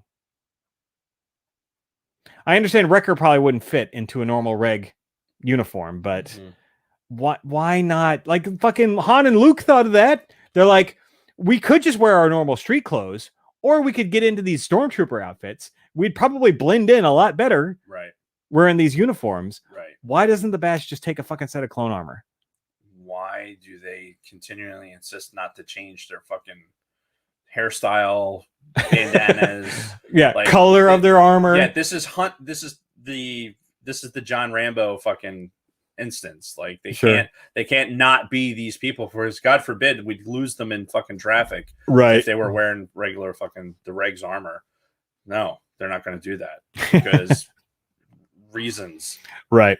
So anyway, maybe the cod pieces wouldn't fit. Maybe the Bad Batch is stacked and the cod pieces wouldn't fit. So. I mean, if you had a chance to, well, I mean, because that'd be weird. Well, no, because we're gonna go there. Oh wait. Oh yeah, I know what you're doing. Because I mean, we technically we have two females who are genetically modifying all of these, male clones. Mm-hmm. If you're in charge of their modifications and you can add all these little genetic upgrades, why wouldn't you give them big dicks? And you have a Twi'lek and a clone together. She probably would have had her pick. Oh, right. Yeah, so maybe all of the clones, maybe Jango was stacked, right? Maybe that's one of the reasons why they picked him. Maybe the first generation clones were stacked, and then that's what made Omega so unique. I don't know where you're going. I don't know either. you had me for a second there, but then when you brought in Omega, I'm like, wait a minute. Right. I'm not sure where you're going with that. Nope. We're just going to go ahead and leave that. No, my theory is, Jango was packing. And in turn, all of his clones are packing. Which in turn... pieces would fit. So that would negate the whole... Yeah, no, that's true. So I think the Bad Batch is in particular. Like extra stacked, like John Holmes motherfuckers, like digging tunnels, like Charles Bronson in The Great Escape. Yes. Okay. All right. I see what you're saying. Anyway, what derailed? Neither Dave nor Jason said what? What happened? I don't know. Anyway, I totally forgot where I was. So yeah, Crosshair is very bitter. That's the whole point of these two episodes. No matter what happens. No matter how many times his life is saved, anything, Crosshair is still a bitter fucking asshole. Mm-hmm. And he will not forgive the fucking Batch. Right. So going throughout the rest of this episode 15, we Admiral Rampart is having a conversation with Tarkin, right? And he's like, all right, everybody's out of the fucking city. The fucking Clone Force 99 still there. And he mentioned specifically the clone technology is fully under Imperial control. And Tarkin's like, oh, good. You may fire when ready. And like his exact words. And that's when they fucking start opening fire on Kamino City. Like 3 Star Destroyers come into the fucking, like inside the atmosphere, like hovering right over the city and fucking bombs away. Another great exterior shot. Yeah. With the what are the Venator? Yeah. Well, actually, yeah, because they're not even Star Destroyers. They're the old Republic ships. Yep. Yeah, and they roll in and they just fucking start raining down fire on Kamino City. And I know this was one of the big things that we always wondered. Even after the prequels and everything else, it's like, well, what happened to the Kaminoans when the Empire took over? Did they just go about their lives? Did the Empire let them live? Probably not. But now we have a definitive answer. They took the few scientists that they felt were important and just fucking laid to waste the entire city. I had another thought. What if Snoke has a big dick? Maybe. What if Snoke is like a clone of a Kaminoan that went awry? Well, because the face, like I just was thinking about the face and the eyes, and it made me think that they were very similar. I could see where you're going with that, but it was revealed on StarWars.com like a week ago that Snoke was indeed a failed clone of Palpatine. Right. Which, I mean that's pretty obvious. But again, this is the shit that's popping into my head as we're fucking talking about it. At least it's Star Wars related, for fuck's sake. So we have this whole sequence where Omega reprograms the training droids and all of that, but all of that's just kind of innocuous it's really all about this conflict with the Batch and Crosshair, and then of course fucking they're raining down sulfur onto Right. Camino City.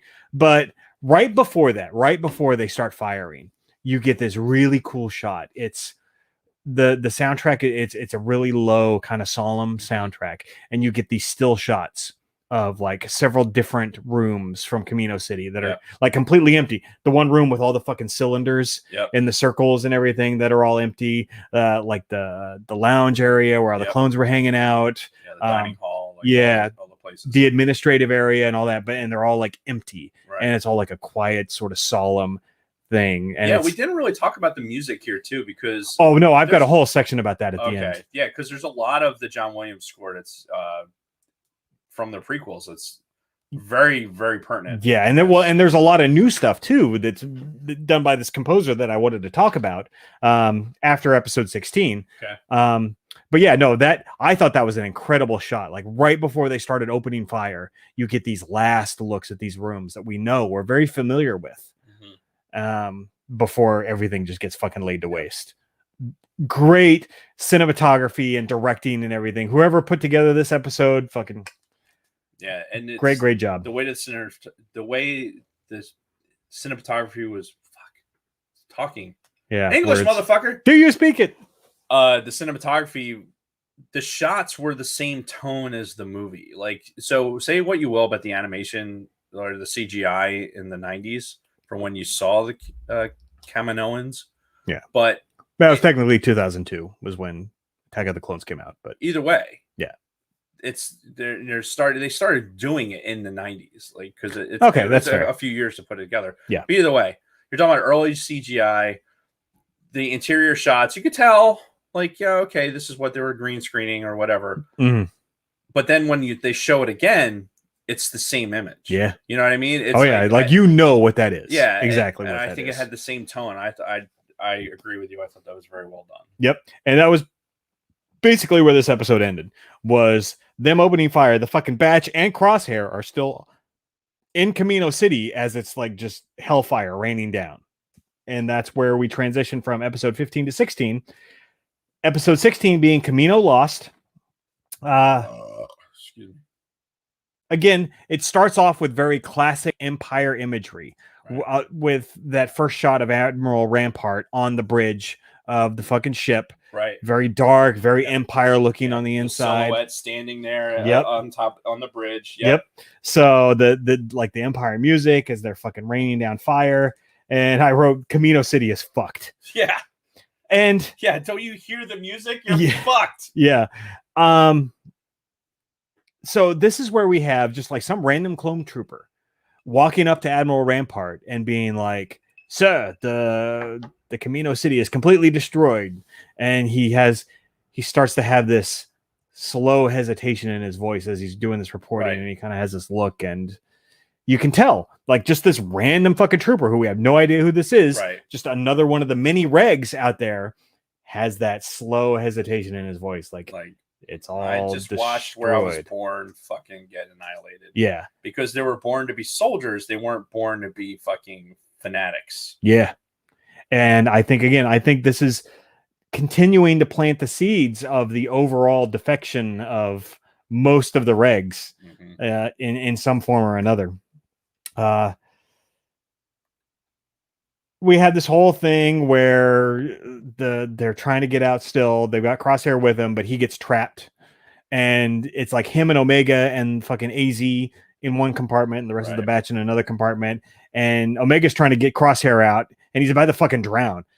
This whole, like, the next 20 minutes make me think of fucking Titanic. Did you think of Titanic as you're watching this? The way the room was flooding. Yeah, the room was flooding. The big fucking structure was slowly sinking. Very Titanic vibes for a good portion of this fucking episode.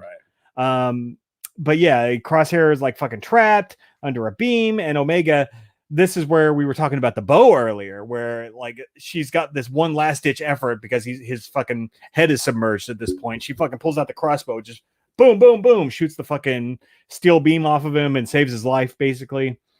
And they go through the same tunnels that they took, the secret tunnels through the secret lab and everything. Every time you say the word secret, I think It's a secret mission on uncharted space. Let's go. Yeah. And this whole time, the entire way, they're all having these real emotional moments with Crosshair. Him and Hunter are still having their back and forth, but we get a real human moment between Wrecker, who this entire series, he's been nothing but kind of a goofball, right? The comedic relief, whatever. He even has a serious moment with Crosshair. Mm-hmm. And he's like, you chose to not fucking go with us. We, we're not your enemies and all this. And then Tech even jumped in. Tech, again, he was a very one-dimensional character up to this point. Tech was like, hey, he was born a dick. He's still a dick, even without the fucking chip. Yeah. But then he's like, but at the same time, I don't fucking agree with you either. So you have these brief emotional moments from these very one-dimensional characters between Wrecker and Tech when they're interfacing with Crosshair, because again, at the end of the day, they're all brothers, right? And even though you may have fights, disagreements, or whatever, you're still family, you're still brothers. Right. So you can see that bond that they still have. They don't want to fight, they don't want to be angry, but it's kind of what the hand that they were dealt. Right. And yeah, the whole rest of this episode feels like a lot of Titanic stuff. Again, a lot of great exterior shots, especially of the fucking city sinking. You get some shots once it's underwater and it's slowly sinking to the fucking bottom of the ocean. Right. And this is a real slow process where they're holding on for dear life as it's gone fucking horizontal and it's slowly coming down and impacts the surface and everything. Yeah. Good shit. But it's one of those episodes where not a whole lot actually happens. Right. It's them trying to escape. Right. You got these couple of emotional moments mixed in, but otherwise it's just like one action beat after another action beat after another, which for guys like us who have been watching Star Wars for fucking 30 plus years, we've seen all of this. Right. So it's nothing new and it's nothing captivating. The more captivating parts of this episode were these few emotional moments that we had with the crew. Then we get back to the fucking lab where the whole batch was made and they have to re-explain everything to Hunter. Right. Because this is the thing too. When we came back in this episode and you've got Tech explaining, well, Omega was there when we were all born and she was there to help create our genetic alters. I'm like, they already had this conversation last episode. And then I'm like, oh, wait, Hunter wasn't there. Right. So they have to re-explain everything to him. Yep. So, but I had that moment where they're going through this. I'm like, we already talked about this. Why are we rehashing this thing again? Oh yeah, it's because he wasn't there. Mm-hmm. The thing that really stuck out to me, especially as the city sinking and it's a very despair type of feeling, is the music. Mm-hmm. And that's when I started to look up this guy, this composer, whose name is Kevin Kiner. So he's been the composer of everything going back to the Clone Wars. So for the Clone Wars, the movie, the TV show, he did Rebels. He has done the Bad Batch. He also has a whole other resume. He did GoldenEye. He did the score for the GoldenEye movie. You didn't know anything about that. Yeah. And a couple other things. So he's a very well-known composer. And as I'm listening to this, I'm like, this guy is actually doing some really good shit with this episode. Yeah. So I know we've talked about on the many iterations of our podcast, who is going to be the heir apparent to John Williams, because we know he's not going to live forever. Dude's in his 90s now. Somebody's eventually going to have to continue scoring Star Wars. This guy might be the guy, quite frankly. His body of work is certainly the best that I've seen, because I wasn't super fond of the guy who did Rogue One. Yep. Which is well documented. Yes. Watch the old episodes. Yeah, I look, John Williams is the fucking man. Like, right.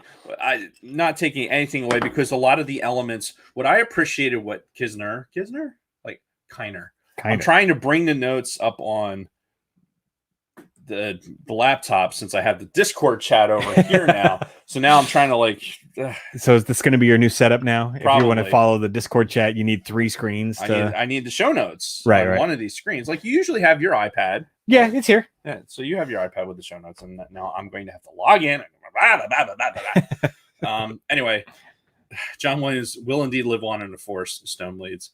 But the elements of the original score that were in here were fucking poignant. Mhm. Everything, like, you caught yourself, right? You probably did the same thing I did, where I was like hearing something, I'm like, holy fuck, this is the music. The music is putting me in this place, because Especially in this last it's episode. fucking Star Wars music. Yeah. Like, there's no doubt about it. This isn't a fake. This isn't somebody trying to be Star Wars. This is Star Wars music. And I appreciated it. Goosebumps just now. Yeah. Because Star Wars music is sidebar. I was fucking few months ago, I don't know, whatever. Talking about going through my record phase. It was around my birthday, so it's been yeah. it's been buying records and shit. So I have this original score, the original Star Wars soundtrack to 1977 pressing that I've been throwing on the record player and listening to. Oh, it's so fucking awesome. So awesome. I bet. I just every time. It's nice. Very nice. So wrapping up the rest of this episode, it's one thing after another, as they're basically underwater. They're at the bottom of the fucking ocean in these fucking structures that are quickly losing pressure and have water sinking in. So they're like, how the fuck are we going to get out of here?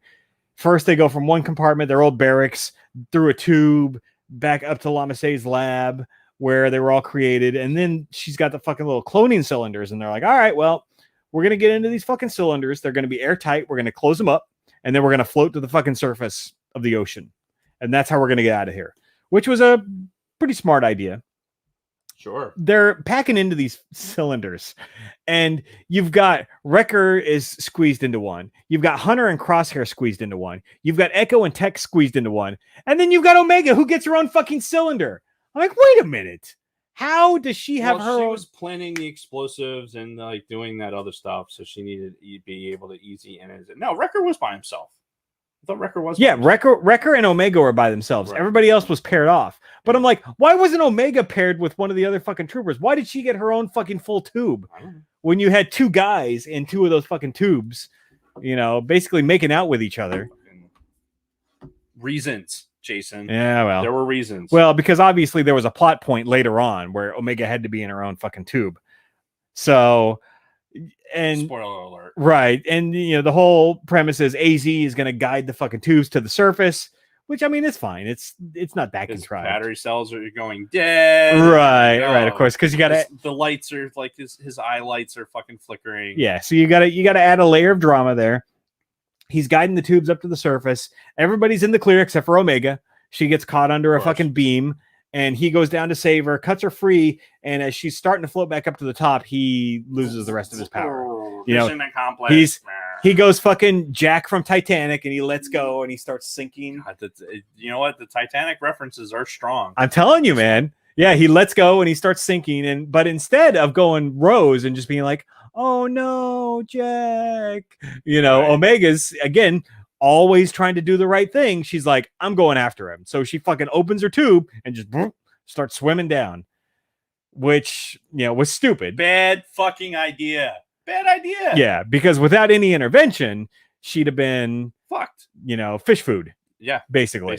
So, but you have this moment where Crosshair finally not fully sees the light, but has one slight moment of humanity, and he shoots his fucking like a grappling gun from his sniper rifle, catches the droid, catches Omega, and pulls him to the surface. So he basically saves her life in return for saving his life earlier in the episode. I guess we're even. Yeah. So they get to the platform where the ship is. They go to leave. Wrecker's like to Crosshair, are you coming with us? And he's like, no. Fuck you. Oh, fuck. Like, after all of that, this changes nothing. Yeah, no, after all of that, he's still like, no, go fuck yourselves. I'm still Empire. Even though they tried to explain to him. Yeah. Empire for life. Yeah. Yeah. And even though they tried to explain to him, you're just a fucking number. They're just going to use you and fucking do away with you. He's like, nah, man, I'm in. I'm all in. I'm all in on this fucking use my ass. Yeah. So he's a fucking dick to the very end. Even when Omega is trying to explain to him, like, you're our brother. And all of this, he's defiant to the last fucking second. And that's kind of where this episode is. Well, that's where it ends for the Badge. Right. And Crosshair. We have one last scene where Nala Se gets taken to another Imperial facility. Right. Some fucking broad comes out and is like, "Oh, we're gonna find you very useful. We'll be watching your career with great interest." Right. And she's wearing the same fucking uniform Mhm. that Nerdy McGee in The Mandalorian is wearing. Grogu's fucking captor. Yeah, and we have to give credit where credit is due, even though I don't remember him ever saying it, but whatever. Apparently, Sweet in the chat did mention that he said he made this correlation between the fucking cloning broad and this other thing. Right. Let me hang on. Let me read it verbatim so he doesn't. Imperial science chick is wearing the same uniform as Dr. Pershing from Mando. Yeah, Dr. Pershing. If you remember. Yeah, which I mean spelling, motherfucker. Which I did post a meme too that was right. I saw online. He said, I called Pershing being associated with Kaminoans back in season 1 of Mandalorian. You and everyone else. Right. No, but I mean, I said, good day, sir. It was, a theory that some people had, but now it's 100% confirmed that she is now in with that same crew of people who later on are fucking with Grogu and taking his DNA and doing God knows what with it. Fucking with Grogu. So they're tying it all together. Dave Filoni, the master storyteller, the guy that should be running Lucasfilm. Are you doing the Blue Oyster? Yes. Where did that come from? I don't. It's something you said. Just brought it out. Made you think of the Blue Oyster Club? Dancing with the Village People? It's good. It's good though. Like, see, I had a fucking a Wayne's World thing out there that like nobody else picked up with the pralines and dick. Oh, right. Like, yeah, that didn't hit as much as I wanted to. So at least somebody got that one. Yeah, but that was it. That was the last scene in this fucking episode. Was now let's say basically kind of a science slave now to the Empire. Welcome to your new life, bitch. Yeah, kind of the same as Galen Erso. Right. Very similar situation where it's like, now your science skills are going to be used now for the Empire and for our purposes, which, obviously you can kind of tie these connections to either the Palpatine clones or Grogu and everything that they're doing with him and the Mandalorians. So yeah, it's all coming together. So you still fucked it up. I did not. God damn it. So, but that's that. That's the end of the Bad Batch. So when you're done texting on your phone, I'm not texting. So I'm trying to find the fucking password for our Gmail account so that I can log into the fucking notes and be able to have the notes on this other fucking screen. The podcast is over, man. You don't need the notes anymore. Apparently not.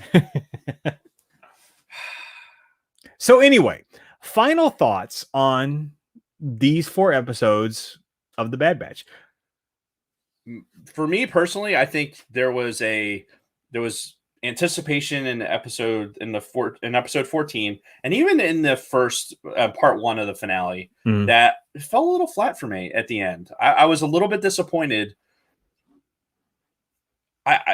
Again, it was about tempering expectations, right? I don't know what I was expecting, but I was expecting something like more like, clutch my heart fucking. Right. Yeah. There were no massive canon reveals or anything. No. It's just kind of confirming some stuff that we were already alluding to. And it really setting up season 2 with more turmoil with Crosshair and what's eventually going to happen with him.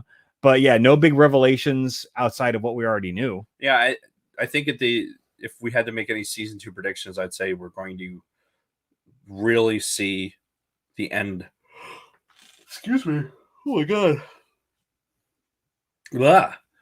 We're going to really see the end of the clone troopers. Yeah. I think they're going to basically, there won't be any question. Like the end of season 2 is going to be like, here's where Rex ended up. Here's where these other fucking fools ended up on the fucking hunting, the sandworms and that other shit. Right. Well, I mean, I guess it depends too on how many seasons Bad Batch goes for, because they could stretch that storyline out for another 4 or 5 years if we're going to go 5 or 6 seasons with this show. We don't know at this point. I don't know if I could take fucking John Rambo.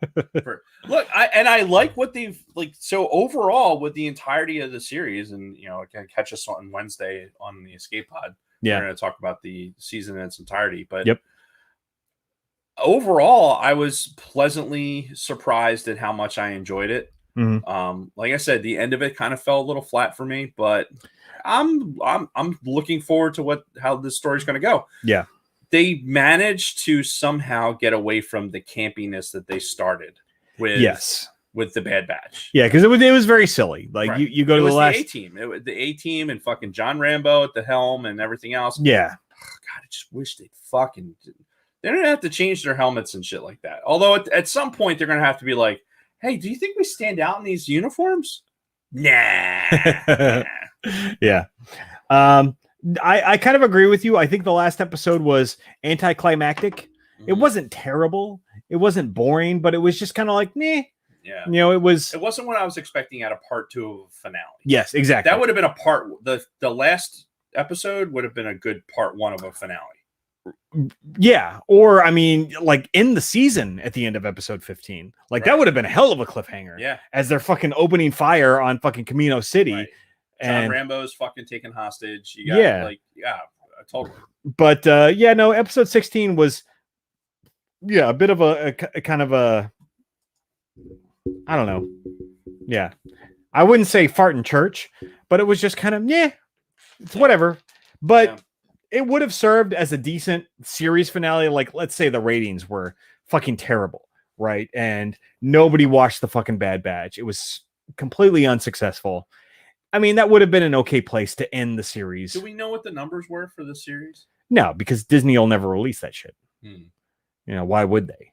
The only thing that they want to tout is subscriber numbers.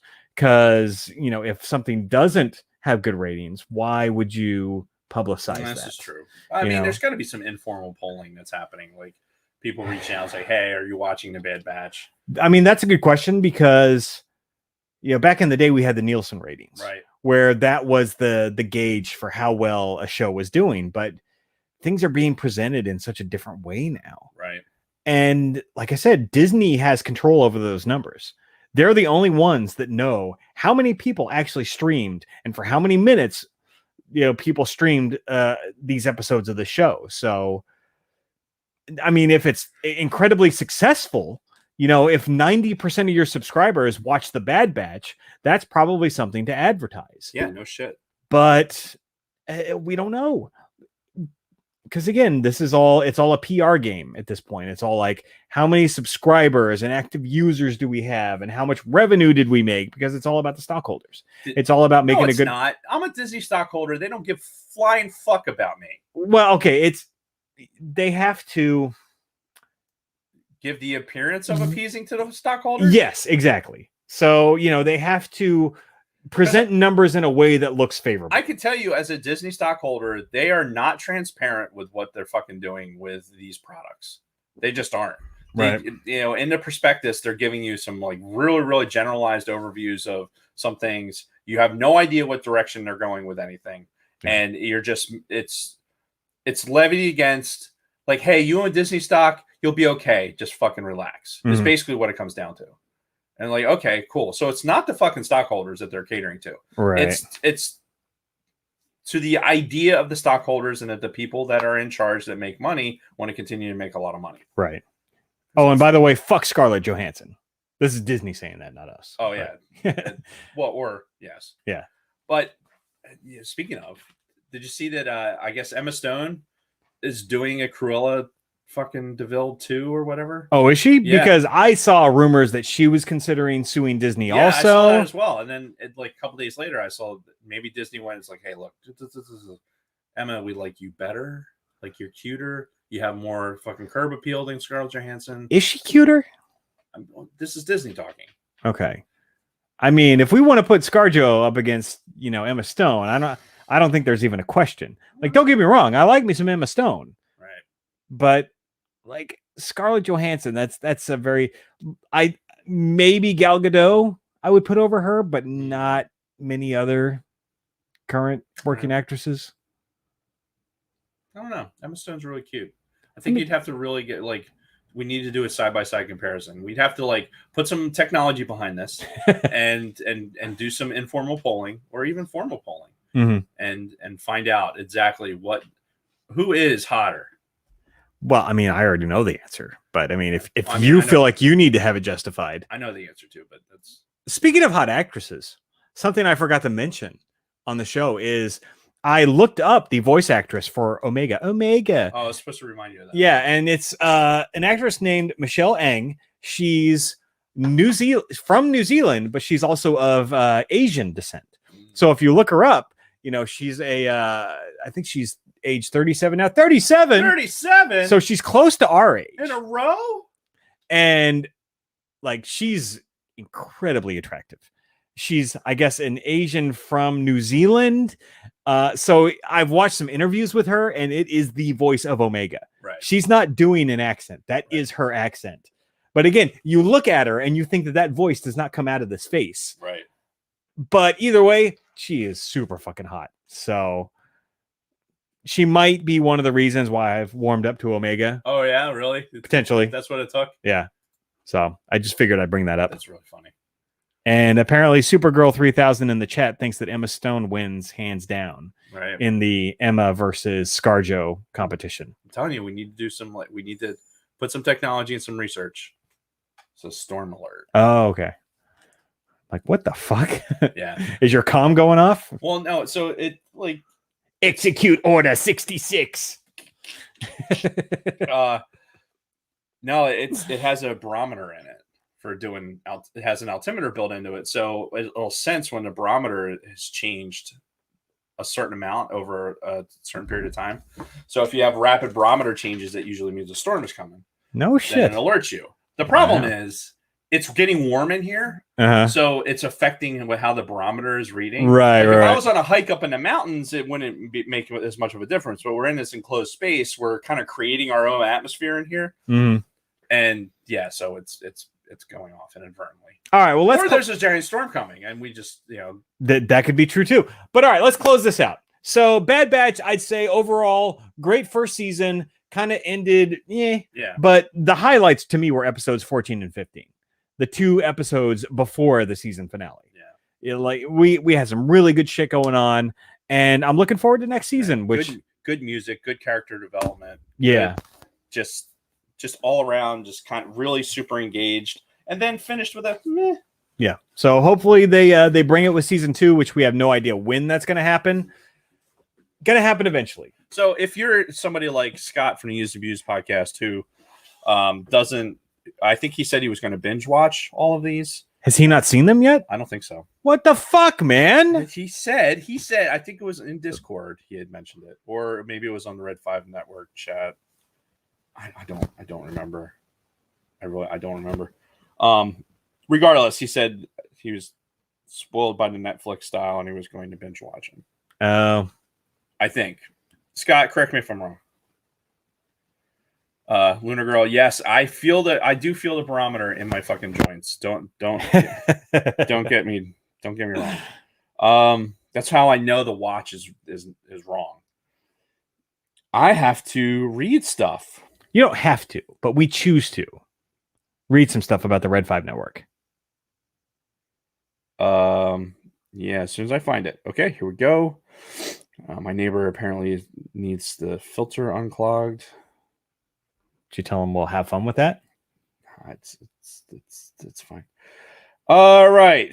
So the Red 5 Network family. Join us as we get to know our Red 5 Network family and their amazing selection of podcasts, which are growing daily. Yes. Yeah. There was another one added today. Oh, nice. I'm pretty sure.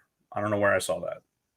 But we know make it up. our friends at Used and Abused were just recently added. They were. And our friends at the Escape Pod are also on there. Mm-hmm. It's kind of how we ended up hitching our wagon to it. So, but there are podcasts called the From a Certain Point of View podcast, discusses pop culture news of the week before diving into the conflict of their favorite movies and TV franchises to get a better understanding of both sides to the story. Join Josh and Adam as they explore aliens in August, which they kicked off with a review of Independence Day. Great fucking movie. Hell yeah. Oh, you did not shoot that green shit at me. Find their weekly show on your favorite podcast app. That is from a certain point of view. Next, we're talking about the Sarlacc Digest podcast. Started when a group of nerds were standing in line next to each other. No. Started when a group of nerds were standing in line next to another group of nerds for The Force Awakens, and balance was brought to the Force. I like what you did there. Join them in the Sarlacc Pit live on Monday nights on YouTube. Monday Night Raw. Apparently after us, I guess. Sure. I think he's on Central Time.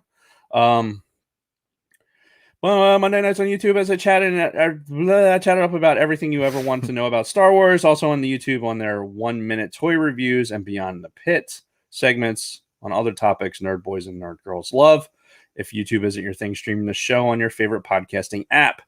Find out more of these podcasts and other shows on our Red 5 Network family. Go to red5network.com. And if there's any inaccuracies to this read, just remember that I made those mistakes and Lunar Girl did not. Okay, how about friends of the pod? Yes, to which there are many. To which there are indeed many. Enjoy two live Used and Abused podcast shows on Tuesday with hosts Scott and Kim. Weekend racing recap on Tuesday morning at 5 a.m. Again, I can't not. Ugh. Whatever works for them, man. Yeah, man. I can't barely fucking. Ugh. Anyway, I think I used to I'd be leaving for work at 5 a.m. Like going to the gym and going yeah. That's not. I don't do that anymore. Yeah, it's too early. Anyway, at 5 a.m. Eastern Daylight Time, where they remind me to bring that up later. Sure. Where they review NASCAR and Indy races on the road course at Indianapolis Motor Speedway and chat about other news in the racing world. For their 7 p.m. Eastern Daylight Time show, we're in for a treat as they will be joined by Orange and Fett show hosts, Orange Jacket Guy and Bronco Fett. What? Yeah. So that would be 7 p.m. Eastern Daylight Time tomorrow. And Orange Jacket Guy and Bronco Fett to discuss their issues with college football team. Oh, to discuss their issues with the college football team, BYU. That ought to be interesting. Oh, God. That ought to be I can only imagine. Join our friends in the live chat on YouTube or stream them later in the week on your favorite podcasting app. But Steve Young doesn't count, right? Because he was a great player at BYU and all that. You're going to have to bring that up with them. Okay. Don Snooch and Brady Big Lovin' from the ATSW The Escape Pod. I don't know. Anyway. The Escape Pod will be returning live this week with an exciting Sidebar Cantina crossover. That's us. That is us. Hey. So that's Wednesday. Do I have that in my calendar? I hope I have it in my calendar. Anyway. It's in 2 days, so. Son of a bitch. The fucking world is coming to an end. Yeah. No time. There's never any time. I'm not going to get into Stanford. I'm so confused. I'm so excited. I'm so excited. The Escape Pod will be returning live this week with an exciting Sidebar Cantina crossover. Shenanigans are guaranteed as Dave and Jason will be joining them to discuss season 1 of The Bad Batch. Hop into their live chat on YouTube Wednesday at 7 p.m. Eastern Daylight Time or stream them on your favorite podcasting app. I am not going to rewatch the entire first season for that show. Nope. So we're going off of memory at this point. We're going off of memory and as much derailment as possible. Sweet Studios will be releasing a new rock cover this week that should appease both Cobra Kai and headbangers alike. Cobra Kai fans and headbangers alike. I got a preview of the Cobra Kai nice song. So the waffles are still cooking. It takes a while to perfect the recipe and apparently to get vocals down. Until then, subscribe to Sweet Studios on YouTube and jam out to the past covers of artists Metallica, Pantera, and Nirvana from the quarantine sessions. Follow him on Instagram for the latest updates on release dates. That's the Sweet Studios. Woo! It's fucking hot in here. It is hot. So that being said, check us out next week when we talk about the Chappelle Show. We're going into our 3rd episode. Woo-hoo-hoo! Woo-hoo! We're talking about episodes 7, 8, and 9 of season 1. And some of the more notable sketches from these are the realistic look at movies and the play a haters ball. So we've got some really good sketches from these 3 episodes. So do your homework. They're still on Netflix. So go watch episodes 7, 8, and 9 of season 1 of Chappelle Show. We will recap all of those next week. We need to figure out if we're doing that on Monday or Tuesday or Sunday or Monday of this next week, because I will be out of town on Monday, so it will not be in person. So if we do it in person, it has to be Sunday. If we do it remote, it'll be Monday. So keep an eye out and an ear out on the Sidebar Cantina Facebook group and Discord channel, and we'll keep you updated as to when this episode will take place. Yes. I'm looking at my calendar right now because I will forget. Oh, speaking of fucking. So we're doing the Red 5 thing, right? Yes. And they put out a reminder for the show, and they put Eastern Standard Time right in the thing, or Central Standard Time, or whatever. I'm like, so is there like a weird thing? Like, because in my mind, I actually read that. I read EDT or EST, right? Because that means something. So when it's not there, then I'm like, well, are they doing the conversion properly? Are they subtracting from UTC the same way? I mean, and now internally, my fucking brain's going, because it's not fucking, this is not computing. And I was going to say something in the Red 5 chat, but everyone was just too nice, and I didn't feel like busting anybody's balls at that particular moment. But after seeing it there, like, unless you don't observe daylight savings times, which certain places do, like Indiana, I think, Arizona. There's a handful of places. Afghanistan. So is the proper verbiage Eastern Daylight Time or Central Daylight Time? Currently, if you are observing daylight savings time, then it would be Eastern Daylight Time. Right. Because that in your brain, if you have a table that's set up, and in that table it has, if this says daylight time, Eastern Daylight Time, then it would be -4. If it just said EST, it would say -5. Because I think in Z. Right. Still, for no fucking reason whatsoever, but I still do. Anyway, and then I have to read PM, AM, and PM.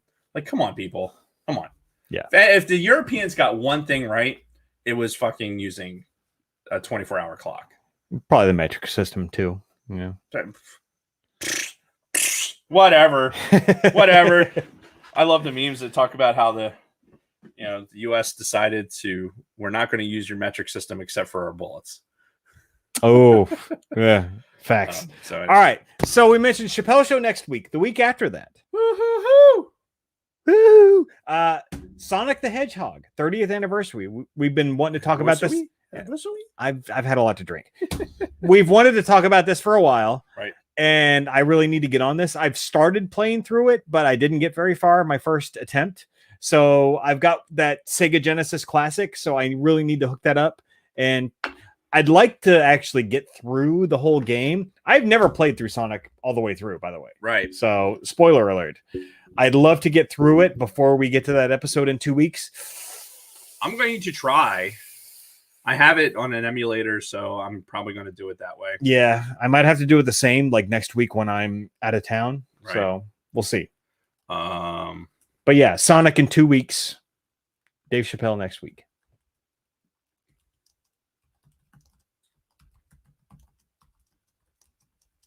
What you doing? Typing.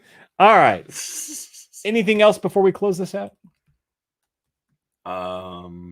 No. All right, because the longer you well, we got stretch this out, the longer it's going to take to get the AC back on. So, okay, now what do I click?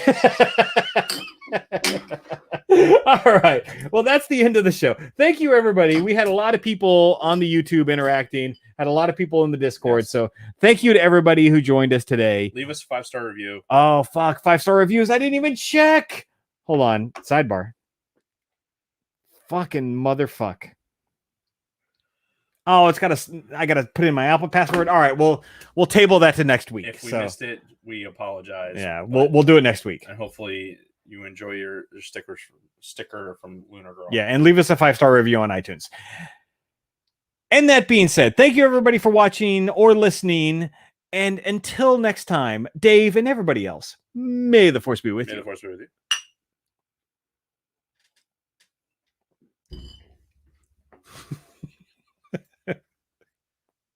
Okay, now what do I click?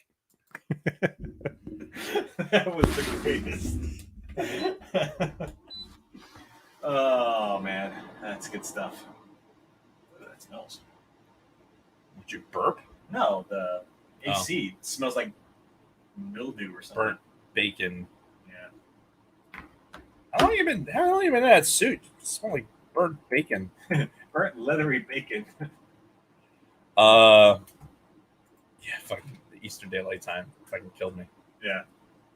Oh, we got dessert. That's right. Oh, fuck. What you got there? Well, right now empty plates, but Oh. I only have 2 hands. They're done. All right, well, I'm gonna peek. What? Oh boy. Yes, thank you everyone in the chat for hanging out.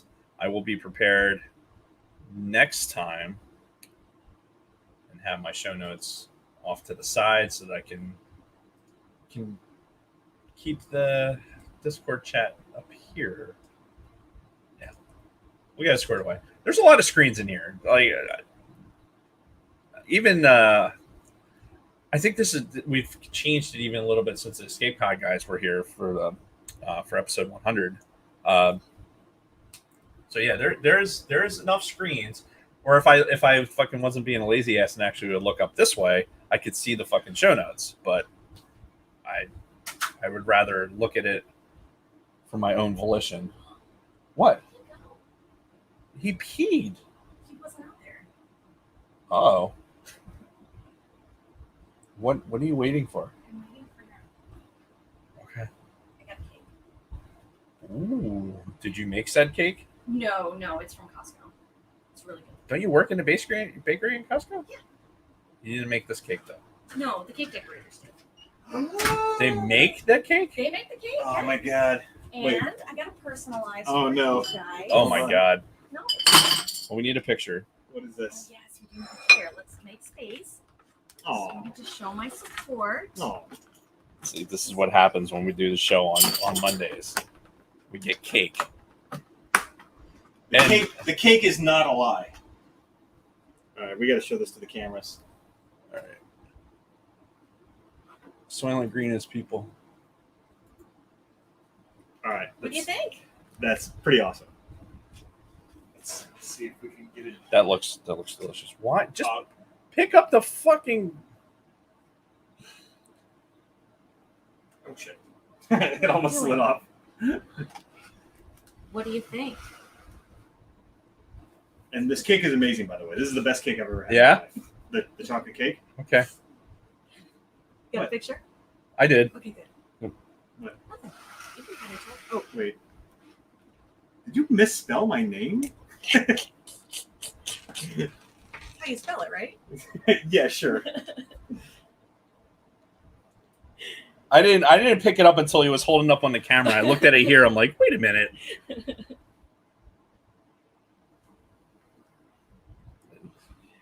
The kids have known about this since yesterday. You Really? know how, like, when you open up a can of tuna fish in front of a cat and they, like, their brain just dissolves and they just, Right. they become, like, mindless? That's these kids. They've Wait, been you've going had crazy. this. You've had this since I got yesterday. it yesterday. I got it last night. Oh. And Yes. I brought the plates out. And then I come back in and Adam goes, "Do they like the cake?" I'm like, chill. Wait, where have you been hiding it? For up your ass kicking field goals, you know where it was. Can I just not ask? No. Can I ask a simple question? No, fuck you. Okay. This is the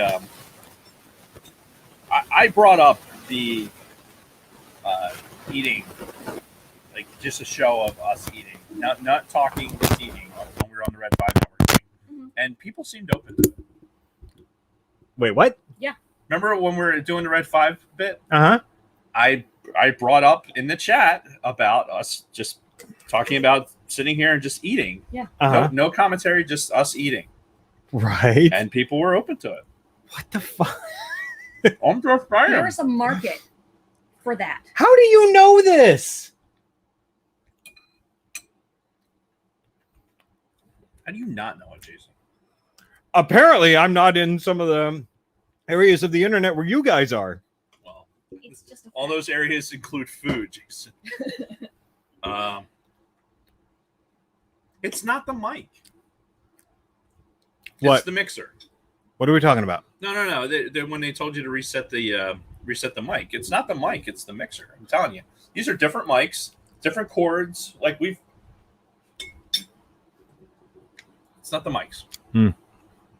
It's called a mukbang. Exactly. Yes. What? What's a mukbang? Yes, Kristen, please explain. Just take my word for it. How do you know about it? I don't know. Eat your cake. I don't understand this fucking world anymore. I don't either. Millions are made from watching people eat. Mm-hmm. It would be hilarious if we had more viewers on a show where we just sat here and ate. They would pay for your food. I'm just saying. Jason and Dave eat things. They would pay for your food. But we can't. You just absolutely cannot say a word. Cannot talk. Mics are on. We're eating. I don't Yeah, know the if I mics could would do definitely that. have to be on. Yeah. It would be fucking hilarious. I don't think I could do that. Fine. I'm gonna eat It would anyway. just be weird. Weird knowing that people are like honing in on the sound of me eating. Mhm. Yep. And we should get the cameras to zoom in on us Yep. a little bit. You have to wear tight clothes too. Why? I'm just saying. I don't know about that part. All my clothes are tight. I'm fat. Remember? And again, how do you know this? I think it's kind of common knowledge. I mean, Is it? Mukbang. yes. Well, apparently it is. Apparently the chat knows. Mukbangs are South Korean videos. Slurping and saying yum is acceptable. No yum. No words. I want absolute fucking nonverbal communication. I'm telling you, man. I don't even understand. We're missing an opportunity You here. are. Yeah. I don't give a shit who watches me eat. If I enjoy what I'm eating, I'm gonna fucking. I don't give a shit woo's watching. I don't know. Hey, if you enjoy yourself watching me eat, fucking good on him. I don't know. I think I'd probably get like a stage fright at that point, you know? Kind of like when you have to do a piss test and there's somebody like looking right at your dick and you're like, well, I have to pee, but I know this person's watching. So now it's all weird. Just go, man. Just go. You start taking requests. I like that seems so odd to me. I'm telling you, man. We probably could make enough that we could buy new mixing equipment. Yeah. This is an untapped market. This should Actually, be it's really tapped, you know. untapped for us. for Just you. like Discord's new technology. Yeah. Like I want to ask so many questions, but I don't want to go there because again, I'm trying to eat. Mhm. It's not like we're spitting it at each other. We're just eating. I'm just Put it in your mouth and chew and shut the fuck up about it. I just like what's That would going be the name of the show. Put it in your mouth and chew and shut the fuck up about it.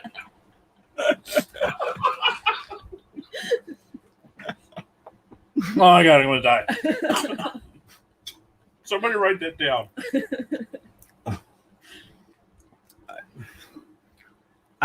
What? No, I can't. Why not? Come on, man. I'm more introverted than you are, and I wouldn't have a problem with it. But it's like, what are we doing right now? We're eating some very delicious cake. There's at least 8 people watching us sit here and eat cake. Statistically, at least one of those 8's really enjoying this right now. And see, that's where I That's kind of fun. get a little weirded out. Like, what's going on the other end of this I connection? think you can figure that out. Ah, I think I show you that on the Discord here. Wait a minute. In the Discord chat. Oh, there's a whole fucking. There's a mukbang. of course there is. Search YouTube and you found. You search YouTube for mukbang, you find thousands of videos of people eating. That's right, just eating. You're eating a ton of food. It sounds weird, and honestly, it kind of is. But the trend is blowing up quicker than Eminem's diss track. This is the untold truth of mukbang, dude. I'm down, man. Look, if we could do this before the show, while we have food in front of us, we just sit here. Cameras rolling. Don't need the audio, just on YouTube, and we just sit here. And Wait, eat. weren't you saying that you do need the audio? The audio is not the talking, but yeah. Well, yeah, I should it would be able on to hear YouTube. You know, The mics are good enough where you hear it on YouTube. chewing, the burping, the heavy breathing. And then you would make noises too. I don't know what's going on right now. I feel like I'm on punked. Help me. It's a real thing, Clearly, man. these two are not. It's a real thing. Don't be afraid. Mukbanging Cantina is a pre-show, and then all this shame comes out in the post-show. I'm down.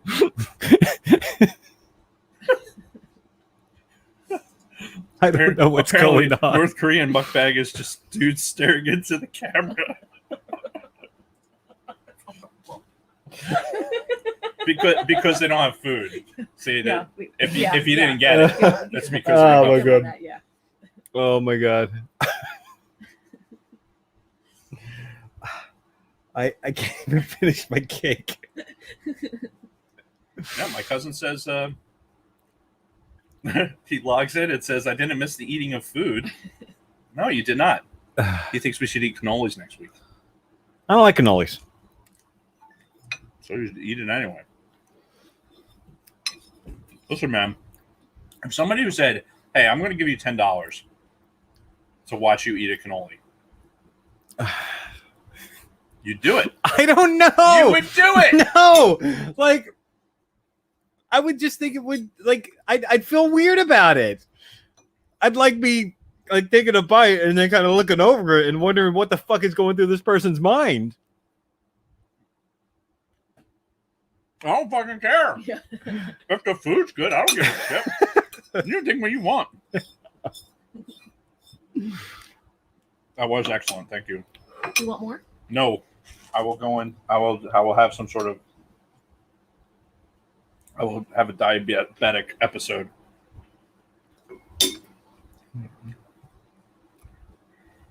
This cake is fucking phenomenal. It is good cake, especially because it's spelled wrong. It makes it better.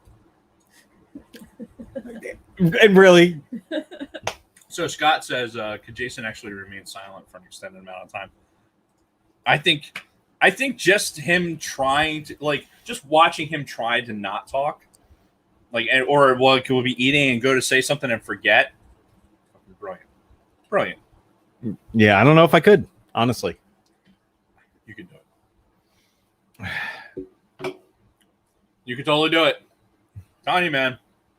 And wait a minute, what is that insinuating, Scott? You saying I talk too much? Just That took a while. That did take a while. Come on, man.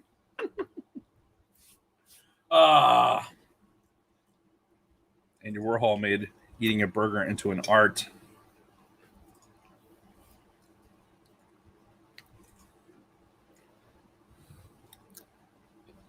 $20 is $20. I'm not gay, but $20 is $20. Tastes just like it smells. Delicious. Oh man, yeah, that was excellent. Okay. How much would it cost to get you to eat dog food?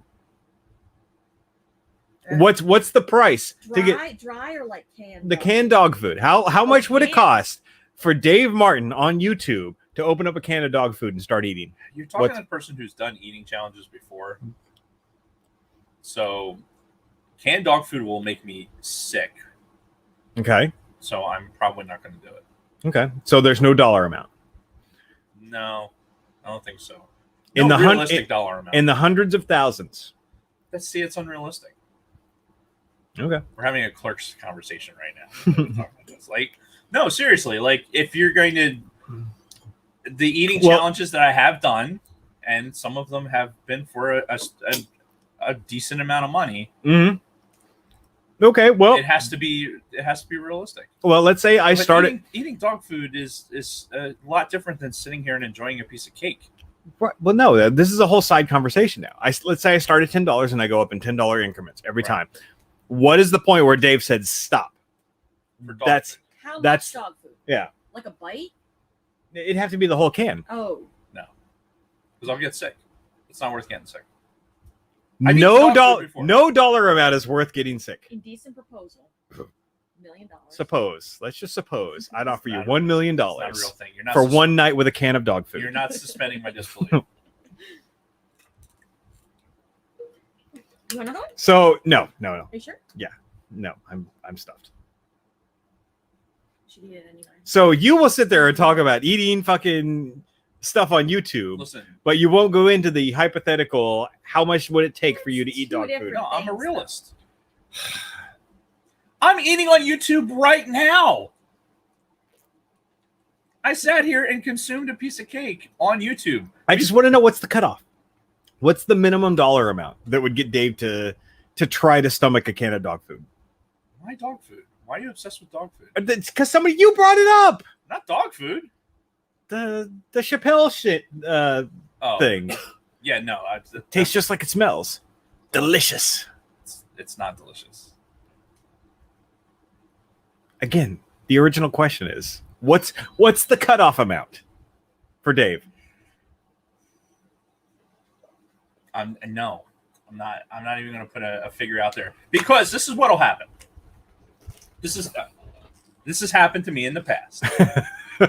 Well, like, all right, yeah, throw something out there. You can like eat this like half a dozen Krispy Kreme donuts in less than 5 minutes. Let's say, Ooh. just hypothetically, I could do that. chocolate covered cream filled, whatever. Yeah. Money's put on the table. Mhm. Okay. And then I consume said donuts. Sure. In about 90 seconds. And then it kind of builds from there. So then it's like, if I give you a number, it's like, I will do that for $200. Mhm. $200 is going to show up. Right. There will be $200. Whatever that dollar amount is, it'll show up. And then I'm like, fuck, now I have to do it because now there's money on the table. Right. Now, 27 to 30-year-old Dave, sure, you can talk me into that. Me? No. If you said, like, all right, this Dalmore is the best tasting whiskey you've ever had, however, you're going to feel like absolute shit tomorrow, I'm not going to drink it. Do you know why? No. Because I don't want to be sick. Right. I'm sick and hurt all the time. I don't need to fucking add to it. What have I become? Exactly. For me, it's 5 digits. It had to be a minimum 10 grand to eat a can of dog food. You wouldn't do it for $9,000. No, it's got to be 10. I think you do it for $9,000. That's my cutoff. I think you do it for a fucking C note. If we had $100 right here, I would not even there was think. $100. If there was $100 on this table right now, No, you'd fucking eat. I would not. You'd eat dog food. I would definitely not. It would have to be 10 grand, but then I would do it. Like I would make it work. I gotta catch up on the chat. Hang on. $20 for dry food. Big Lovin's getting disgusted with all of this conversation. Yeah, I'm gonna throw. Yeah, I don't blame you. No one wants to see you degrading yourself, unless money's involved. Have I told the story about the cheese puffs? The cheese puffs. Were you there for that? Where's there? This might have been before your time. It was when we were still downstairs in the unit. Okay. Suck my unit. And then where the Standard office was, Mm-hmm. we were at work for St. Patty's Day. And it was just one of those days where like, fuck, nobody wants to be here, right? So the guys, Chuck and Brad, basically, Sean Logan had this fucking bag from the Amish market of fucking cheese curls. Uh-huh. You know, like the longer cheese puffs. Oh yeah. And it's filled to the fucking tippy top. Right. So the bet was that I had to eat the entire bag. Jesus Christ. And I forget what the timing was. At least an hour. I think it was 45 minutes. God I damn. think. So I'm like, Okay, you're on. Well, what was the dollar amount? The dollar amount got into probably around 500. Okay, so here's the thing. So I was going to do it, right, and there was maybe $100 on the table already between Chuck and Brad. Yeah, and because they just enjoy me hurt myself. Yeah. And this is sober too, by the way. Most of my eating challenges are done with alcohol. This one, no, dead sober, sitting at work. Get a bag of this thing, and hit the timer, and start consuming. And you had to eat this entire bag in 45 minutes. Right. You're talking like 12,000 calories of fucking cheese puffs. Yeah. Like Amish fucking. And you were a smaller guy back then too. Yeah, I was. My metabolism was better. I hadn't fucking lost my thyroid yet. So start eating, get through halfway through the bag, fucking money in the bank. Yeah. Like, halfway through. Get that knocked down to like about half of that, and I start, this is a bad idea. This is just not a good idea. Uh-huh. Because I started it got to that point where I had to really had to force myself to put these things in my fucking mouth. And so, but now, once I got past the halfway point in the bag, the entire squadron is now watching, right? And I get to halfway down the bag, and then I get to the rest of it, and now they're cheering me on. More money is hitting the table. Like, come on, you can do it. Really? Oh, yeah. Fucking Gentry was involved. So I'm eating these fucking cheese puffs. Oh, my God. And they extended the timeline just because it was starting to hurt. Yeah. I just could not get these things in my mouth. That's what she said. And it got down. So what I did is I had this paper towel on my desk, right? You sat at that desk down there, didn't you? I know of the desk. So I'm sitting at my desk. I had this fucking paper towel, and I lined up the last of the Chiefs puffs on this paper towel like it was a fucking B-52 bomb rack, and then just had these rows. And I literally just stared at it for like a good 3 minutes, just like staring at these things. And I'm like, how am I gonna fucking put these in my body? And I was one by one, I'm eating them, and then fucking the crowd is getting and I wanted so badly to finish these fucking cheese puffs, and I couldn't. Really? I could not do it. I could not, like, the money. I got some money out of it just because of the entertainment value, but I didn't get the entirety of the pot because I didn't finish it. Yeah. There was, I think, 12 left. 12. Wow. Out of the bag. And you couldn't finish them. Right. And so my wife finds out about this, right? And you know what she says? Huh. You couldn't finish 12, you pussy. My wife. Because we were talking about the money that was involved. She's like, you can fucking finish 12, pussy. That's great. Yeah, it was fucking. That was a bad day. Like I didn't throw up. I wasn't allowed to throw up. Right. You would. And you didn't throw up afterwards? No. Wow. No. It took me a minute to fucking. Cheese puffs were off the menu for a long time. I bet. Yeah, it was. This was not a. This was not a thing. And then the next one, the next food challenge at work was tasty cakes.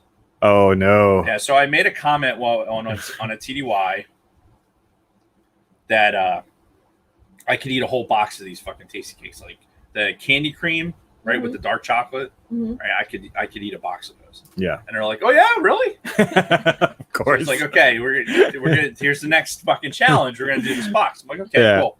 I think we've started to pinpoint the start of Dave's physical ailments. No, it was definitely the drinking. Okay. So we get this box. They actually had it. They put it in the fucking freezer, but Brad's wife got the wrong ones. She got the milk chocolate ones. Milk chocolate and me, like, it's not good. Oh no. Like, it's not a good relationship. Now, did you realize this at the start? Well, they got the box out. I'm like, fuck, dude. Like, these are the wrong ones. Like, this is gonna make me sick. They're like, well, this is what we got. Try it. And I ate half the box, and I was like, I'm done. I can't. I'm gonna go shit myself silly for like the next 3 days. So that was a failed one. And then I did a. Oh, the whole fucking thing started. The whole thing started with them over a donut.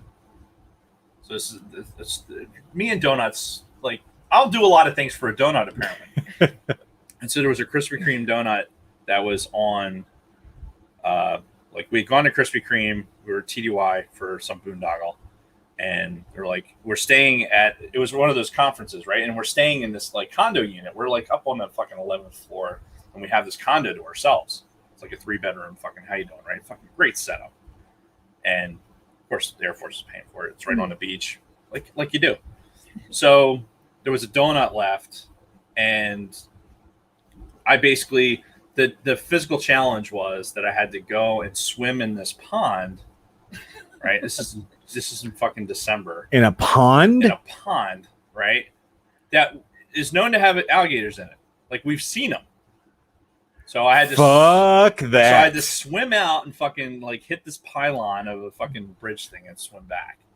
And we were fucking hammered. I'm like, fuck it, I'm doing it.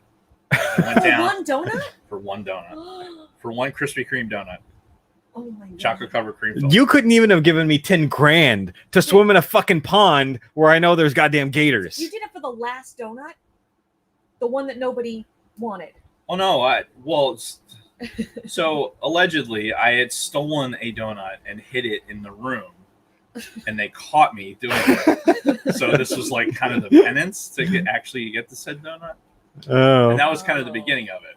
right. Yeah. And there's like, we were in fucking Chad, and I turned down $200 to drink the fucking the water in Chad. Ooh, good That call. was Yeah. a good idea. Yeah. I know it was. Yeah. Like, there wasn't, and like, this is one of those where it's Brad, we're sitting at the bar in this fucking hotel, and they had like just had a glass of water like out in front of us, and he's like, $50. I'm like, no. $100. Absolutely not. Let me get Chuck on the phone. On the BlackBerry, calls Chuck. Like, hey, this is what I'm gonna get Martin to fucking drink this water. He's like, I'm in for 100. He's like, I'm in for 100. Like, no. Fuck you, no. Dragon Buddy makes a good point in the chat. You know, you'll go swim in a pond with alligators for a fucking donut, but you won't put a number on dog food. Yeah, I have standards. Wow. Donuts. Look, donuts is a whole nother level. Like, Yeah. that's a whole nother level of food. And I will do things for that level of food. All right. Carpet. Look at this. Fucking perfect. Yeah. Donut shirt on. Like you planned it. Almost like I planned it. Yeah. Anyway. Who needs ice cream? Yeah. All right. Well, it's getting late.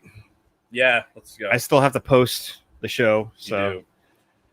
should probably wrap this up, even though we still have a lot of people in the chat. And my mom's been texting me too. She asked me, she's like, so what happened at your doctor's appointment? And then she texted me again later. She's like, oh, never mind. I saw the show.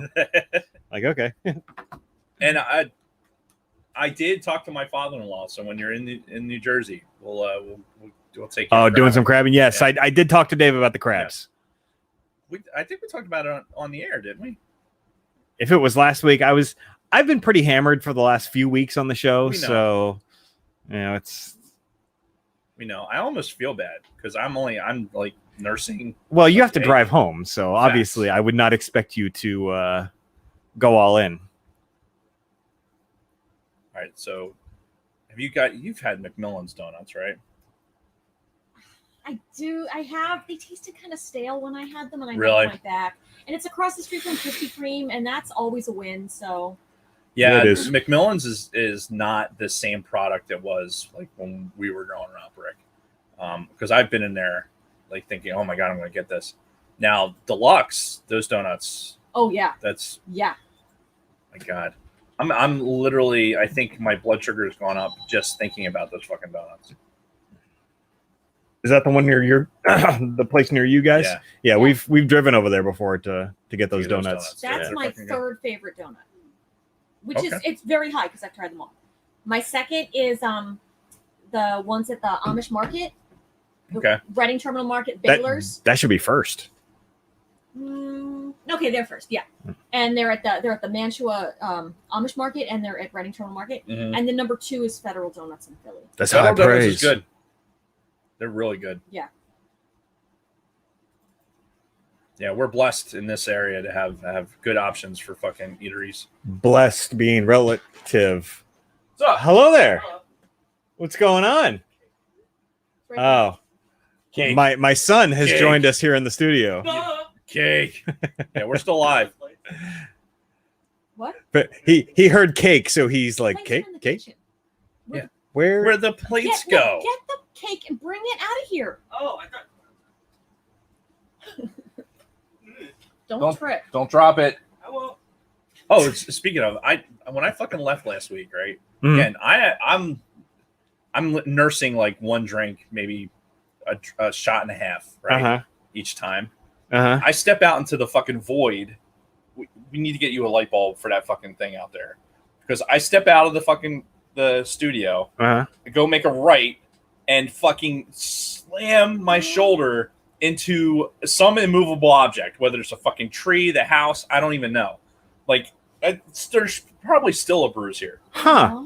Like, it was, I don't know how you didn't hear it in here.